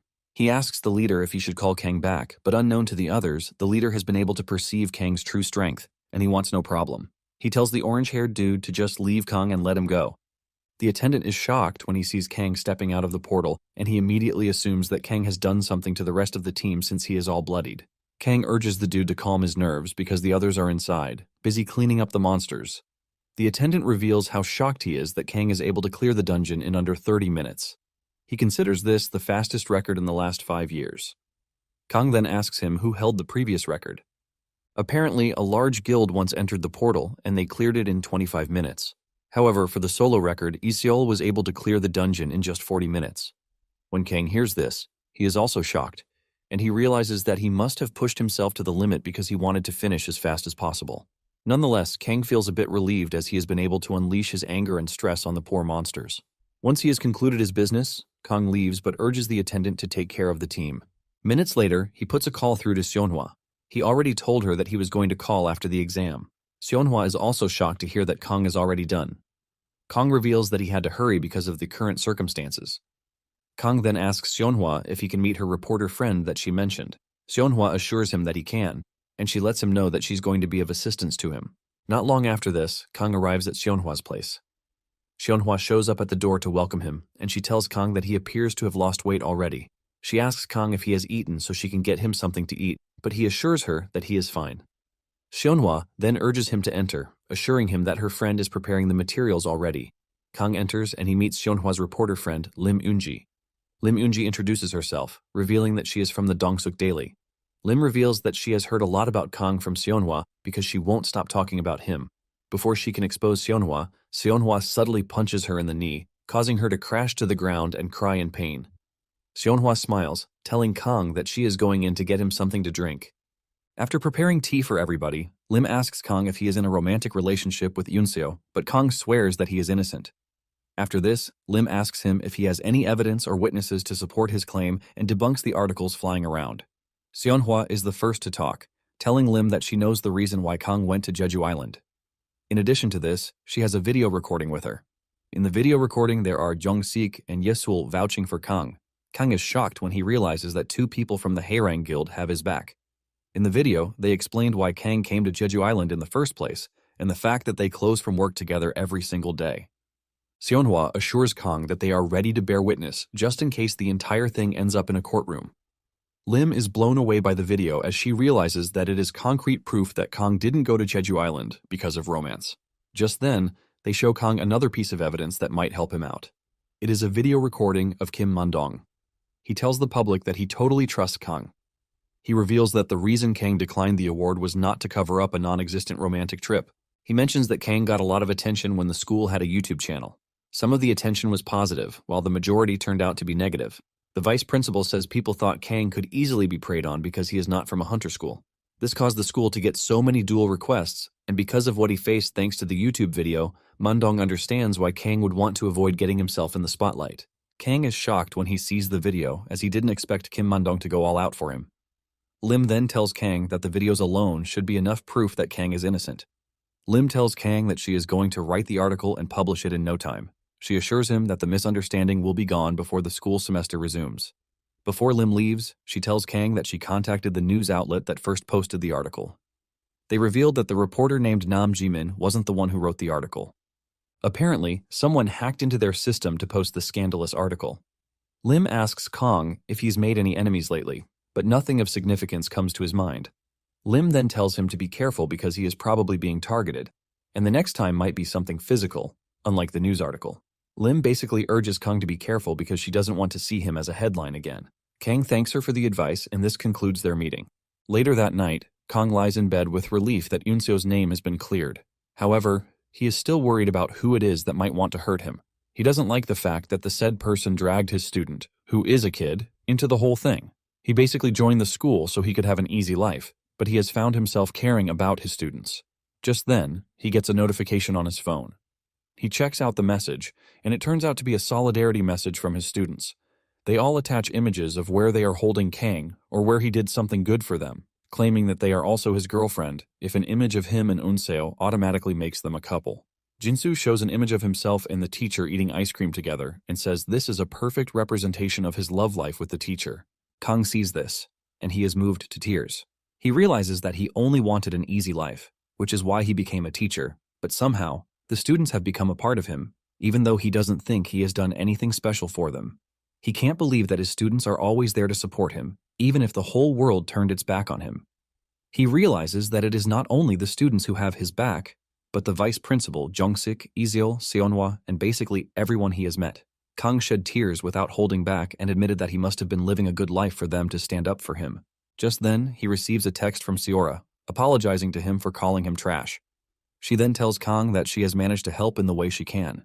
She leaves an address and password in the text she sent to Kang, telling him that whatever he finds there will definitely solve most of his problems. It turns out that Seora has turned herself into Catwoman and has managed to track down Jong and her accomplice. She has tied them up in a warehouse after shaving part of their hair and is just waiting for Kang to come and find them. Shortly afterward, Kang arrives at the warehouse to find Jong and his accomplice, the lady from the beach. They have been tied to a chair, and Seora also put duct tape on their mouths. Kang sees a laptop on the table and uses the password Seora gave him to check out the laptop.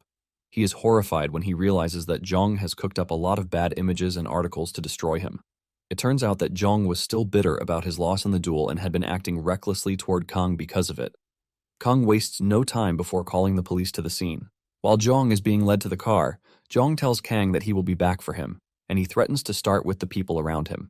The moment Kang hears this, he goes into feral mode and he grabs Jong by his shirt, daring him to come after him again.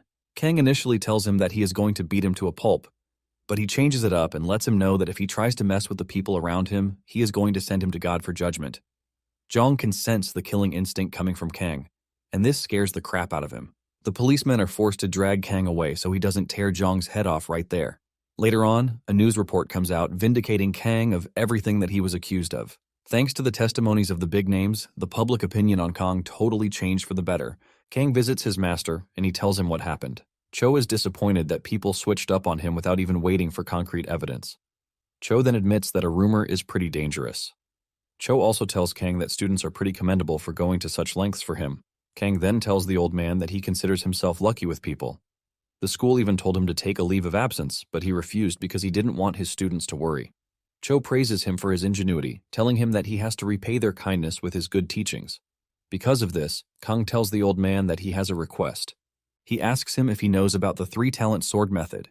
This is a sword method composed of the basic skills of horizontal cut, vertical cut, and thrust.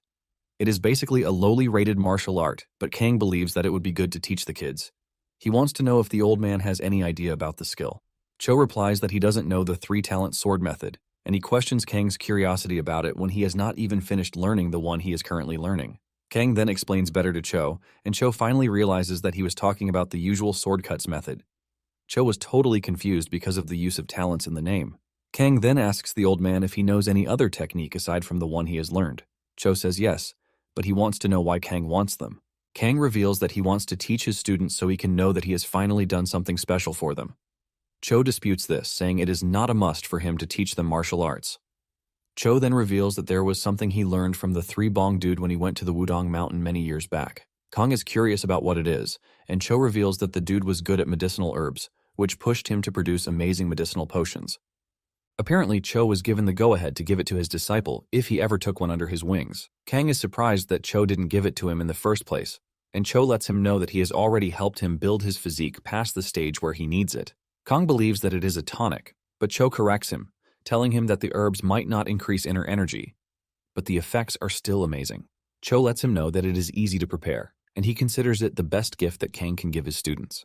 Cho then asks him if he is willing to learn it, and he says yes. When Kang resumes class, the herb is the first thing he gives to his students. After a sip, they start vomiting it up, as they complain that it tastes like poison. Kang cannot believe that the punks he calls his students are vomiting what should be helping their bodies. Jinsu also complains, but Kang doesn't waste time punishing him with an extra lap during their running activities. Kang lets them know that they have no choice because for the next 2 months, the first thing they will do is to drink the medicinal concoction. However, he lets them know that they are free not to drink it if that is what they really want. When Jinsu hears this, he realizes that it might actually be good for him if he drinks it. Since they are not in the class to take lectures for the day, Kang suggests that they say their goodbyes and disperse the class. The class president, Young Min-hee, stands up and the entire class follows. Just like a military salute, the students pay their respects to Kang, urging him to take care of them just like he did the past semester. The students start praising him, telling him that he is handsome and that he shouldn't quit. It finally dawned on Kang that the students were worried that he was going to quit the school.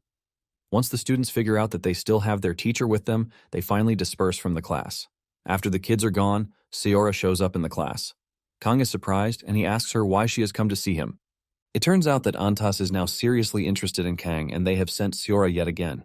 Kang already knew that they were going to come because he had made lots of noise in the recent months. Realizing that the situation is now dire, Kang calls out some names for Seora to hear. Seora is initially confused until Kang reveals that the names are the key figures in Antas. He wants Seora to warn Antas to back off or else he will expose their top key figures. Seora is shocked to hear this, and she asks Kang how he knows the things that he knows.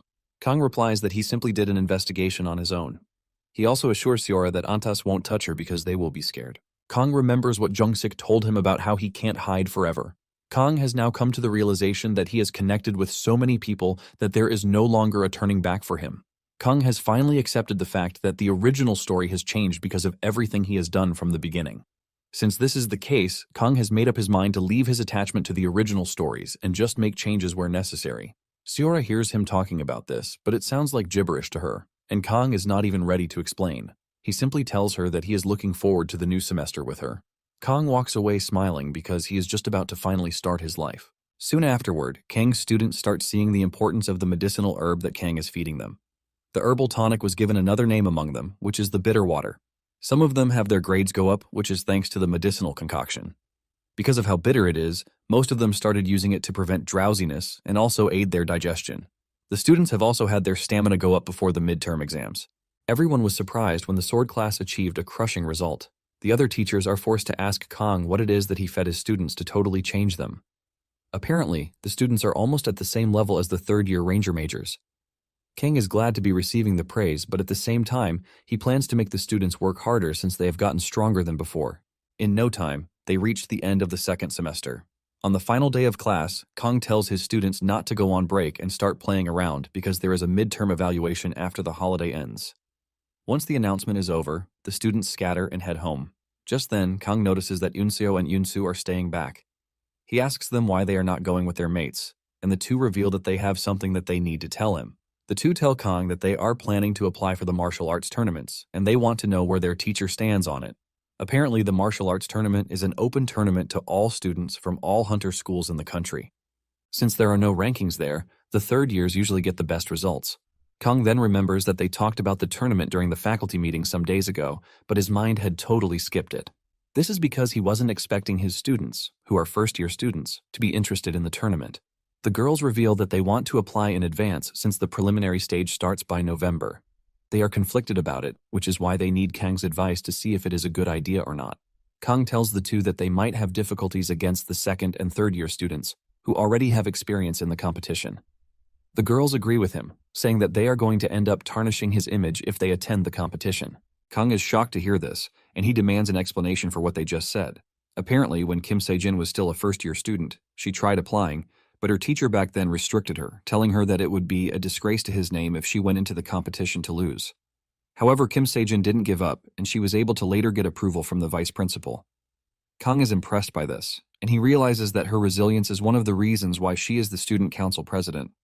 Kang then tells the girls that they are free to register in the competition because he doesn't care about his trash reputation. The two are happy to hear this, and Kang urges them to pass the preliminaries. Kang also urges them not to skip the special classes that will be organized for the competition. The girls are surprised to hear this, and they ask Kang if he will be the one teaching them. Kang replies that he has no idea who is in charge, but it is not him. The girls demand to know why he is not the one in charge, and Kang reminds them that he is a rookie and they will most likely pick an experienced teacher from the third year.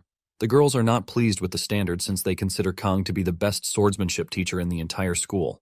Kang knows that the girls are trying to flatter him into accepting, but he assures them that he has no interest because he is going to be busy. Because the special classes are in the evening and on weekends, it is a no-no for Kang. With a bright smile on his face, Kang tells the girls that he is going to submit their list to the vice principal, so all they need to do is prepare themselves for the competition. Kang reaches the vice principal's office only to get hit with another shocker. Apparently, the vice principal has appointed Kang to be in charge of the special classes. Kang tries to dodge the responsibility by reminding the vice principal that he is a rookie and other experienced teachers should be put in charge, but Kim Man-dong insists that Kang is the special lesson teacher. It turns out that Kim Man-dong has spoken to all of the potential teachers, but they all turned down the offer. Kim Man-dong realizes that Kang is being difficult, and he suggests that they make a deal just like the last time.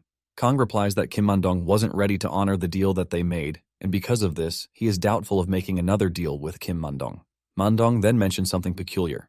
He learned that Kang has not met the conditions for the A-rank promotion test yet. Kang agrees with this, but says he is already aiming for the following year. Man-dong then smiles, telling Kang that he has an opportunity for him to be promoted to A-rank without delay. Kang hears this, and he becomes interested. The vice principal reveals that a recommendation from him, an S-rank hunter, will give him the chance to take the promotion examination. Man-dong is pretty sure that Kang is going to pass.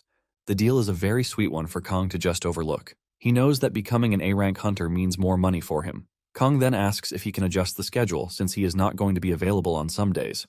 Once they are in agreement, Kang steps out of the office. Kang intentionally accepted the offer just because he knew that his Man-dong might come in clutch one day.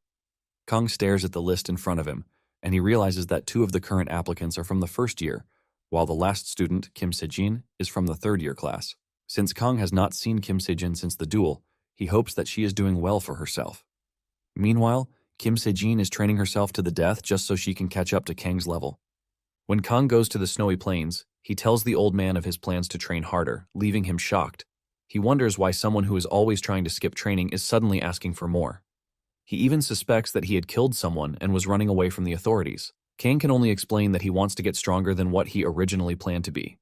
Since he has decided that he will start making his own decisions, Kang wants to get stronger in case of any blowback. He also doesn't know what would happen when the world goes into chaos, but he wants to be ready to protect those close to him. Just then, he asks the old man if he can now read the writing from the outside world, and Cho says yes, claiming that it is not difficult. Just then, Kang shows the old man a swordsmanship book, telling him to take a look at it. Cho takes a look at the said swordsmanship textbook used in the outside world and concludes that it is nothing but trash. He says the techniques in the book are not even worth being considered third-rate martial arts.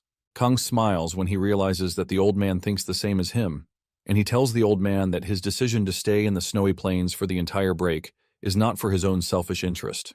Apparently, he had come up with an idea when he started thinking about how to handle the special classes. Since Cho has fought against all kinds of weapons, Kang tells him that there are also textbooks on other weapons. He wants to know if he will be able to defeat the other weapons if he learned from Cho. When the old man hears this, he grins. and he concludes that Kang has an interesting idea. Cho realizes that Kang is basically asking him for a non-combat sparring match. This is the type of sparring match that takes place only with the use of words. It apparently doesn't improve skills like in a real fight, but it helps to find errors to perfect one's martial theories. Kang came up with the idea that if a grandmaster like Cho can help identify the weakness of modern martial arts, then he can teach them. With this, Kang can then teach the kids how to counter every single weapon. Kang is pretty sure that they will be unstoppable if they can master what he wants to teach them. In no time, Kang and Cho get down to training. In one of the sessions, Kang is able to sneak up behind Cho and try to land a hit on him. Even with the surprise attack, Cho is still able to block it, leaving a blasting effect. This continued for the entire holiday as they trained while taking notes about the entire session. Just as usual, Kang gets beaten up by his master sometimes for always acting like a punk. Kang and Cho had the time to bond well over everything, including ramen, and Kang considers this an enjoyable holiday for him. After the break, Kang gets to taste another flavor of food, which is not ramen, when he returns to the school's cafeteria. Kang is having an awkward moment with himself when Kim Se-jin shows up to greet him. Apparently the third years are the first to eat, which is why they ended up running into each other. They head to the training room, and Kim suggests that they have a sparring match. Kang simply declines, telling the girl that his stomach will hurt since he just finished eating. Waiting for Kang in the training room are his troublesome students. It turns out that Min-hee and Jin-soo also joined the two sisters in applying for the competition. There are now a total of 4 first-year students and 1 third-year student. Kang is relieved that they are not more than 5, which is a number he should be able to manage. Jin-soo asks Kang if they are going to be having classes on weekends, and Kang says yes, telling him that the principal made the order, so if he wants to complain, he should know who to go to. While everyone else is complaining about the overstretched schedule, Kim Se-jin is ready to even have classes on Sundays. Jin-soo stares at the workaholic lady, asking her why she likes to be a pain in the arse. Min-hee then raises her hand, suggesting that they have more practical classes instead of theory classes. Kang lets them know that they will focus more on sparring, but they won't forget about theoretical classes. Kim Se-jin then raises her hand, asking if she can train alone from the rest of the team. Kang can see through Kim that she is desperate to be the best. He wonders who it is that she is trying to prove a point to during the competition. Kang then brings out his new book, and he hands it over to the kids. The textbook is titled Countering Style. Kim was initially disappointed as she didn't show interest, but when she opened the book and realized what was packed inside, her mind was blown away. The rest don't quickly grasp the situation, as they think Kang is trying to teach them how to use other weapons aside from swords. They complain that it would be hard for them to learn other weapons and even magic, but Kang smiles while telling them that Kim Se-jin is the only sensible one out of them. He urges them to read the title of the book again, and this is when it dawns on them that it is a counter-style book, not a book on how to use the said weapons. Kim realizes that if she masters the techniques in the book, she will practically be unstoppable against other weapons. Kim had always thought she could train really hard and get to Kang's level, but she now realizes that Kang is a different level of genius. A week after taking on the special class, Kang comes up with the idea to have a theoretical class on the first day and a sparring session on the next. Iseol has also joined to help train the kids. Kang even asked Seonhwa for help to heal the kids whenever they feel tired. Kang rotates this to help the students gain experience. Apparently, the first-year students will be going on a training camp, and Kang is already thinking of free time for himself. But in the end, the vice principal ruins it yet again. He tells Kang that he wants him to be the training camp instructor. Kang tries to remind the man that he is just a swordsmanship instructor and not a homeroom teacher, but the man insists, reminding him of the recommendation letter, which is at stake. In the end, Kang had no choice but to go to the training camp. Seonhwa asks Kang if he prepared any herbal concoctions for the kids, and he says yes. Kang says the herbal medicine is good to help the kids grow since they are still in their growing stage. They have received tremendous changes in their bodies since they started drinking the herbs. After one of the sparring sessions, Iseol offers to help Kang clean up, but he refuses, telling the lady that she has done enough already. Kang then heads to the locker to get his things, but Kim Se-jin appears behind him, startling him. Kang asks Kim why she hasn't left yet, and he fears that she might be there to ask for a sparring match. Kim says she is not there to spar with him but has something that she needs to tell him. She hesitantly reveals that she won't be able to come to class this coming Saturday. Kang is shocked when he hears this, and he starts wondering why and what could be the reason. Usually, Kang would be happy that he has one less student to teach, but he realizes that he has been so passionate about teaching the students. Even Kim Se-jin was moved to tears when she announced the news to the teacher. Kang finds solace in the fact that it is just one Saturday. After this, the two sit outside to talk. The only thing Kang was able to offer the girl was his herbal concoction. It turns out that Kim Sejin is going on a real hunt every weekend starting from this coming Saturday. Sejin reveals that she would have loved to stay behind and get guidance from her teacher, but she has no choice. Kang also finds it strange that Sejin is going for practical lessons on a weekend, which is against the rules. Sejin then reveals that her father has already said he will be talking to the vice principal about it. Kang doesn't think the vice principal would agree because he is quite stubborn, and he asks Sejin if her father is friends with the vice principal. This is when Sejin reveals that her father is the guild master of the Aries Guild. Kang cannot believe that Sejin is also from a rich home. Sejin then reveals that her real target is not the martial arts tournament that is held in the country. Sejin says she is only participating in the tournament so she can qualify for the WHCU 19 ticket. The WHCU 19, also known as the World Hunter Championship Under 19, is a World Hunter Championship for aspiring hunters under the age of 19. Kang then mentions that Sejin will be able to go there if she wins the martial arts tournament.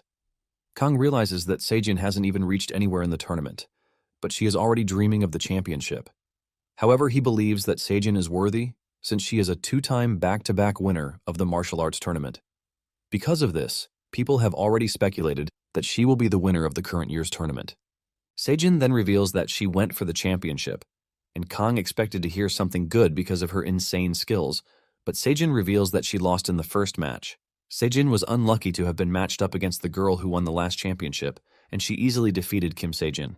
However, Sejin doesn't blame this on luck because she believes that she would have done better against her opponent if she had the right skills. When Kang hears this, he pats Sejin on the head. Kang tells Sejin that he is proud of her because most people tend to be lenient with themselves, but Sejin is always pushing herself. Sejin's face turns red when she hears her teacher's acknowledgement. Kang then stands up, telling the girl that he's going to leave, but urges her to stay behind to get some more fresh air. Before leaving, Kang tells Sejin to see her loss to the champion as the runner-up, not as a situation where she was eliminated. Kang leaves by assuring Sejin that she did pretty well and should not be discouraged. After he is gone, Sejin gets a call from her father, and her entire mood goes from bright to downright bad. She tells her father that she didn't quickly pick up his call because she was listening to a counseling session, but her father berates her, telling her that the only advice she needs is the one coming from him. Sejin just stands there in disappointment, as she doesn't know what to say. The Aries Guild is also a prestigious guild, and Sejin's father, who is an S-rank hunter, is the master of the guild. In the original story, the heir to the guild left to create her own guild, called Dawn. The name of the heir was Kim Se-yeon. Kim Se-yeon was a stubborn character who hated her parents so much that she had to change her name. The original protagonist, Kim Do-hyun, ended up learning in the Dawn Guild, and Kim Se-yeon fell in love with him in the process. It finally dawns on Kang what he has been missing from the beginning. He has been wondering why Kim Se-jin, who is obviously a skilled person, didn't appear in the original story. Kang was thinking Sejin was just an impressive side character, but he finally figured out that Sejin was the one who changed her name to Se-yeon, and she was the one who created the guild, Dawn. It finally becomes clear to him that Sejin is the female protagonist that he has been missing. Well guys, that's the end of the video. If you like this video, comment next part in the comment section. Also subscribe to the channel, hit the bell, and like the video. Thank you for watching and see you next time again.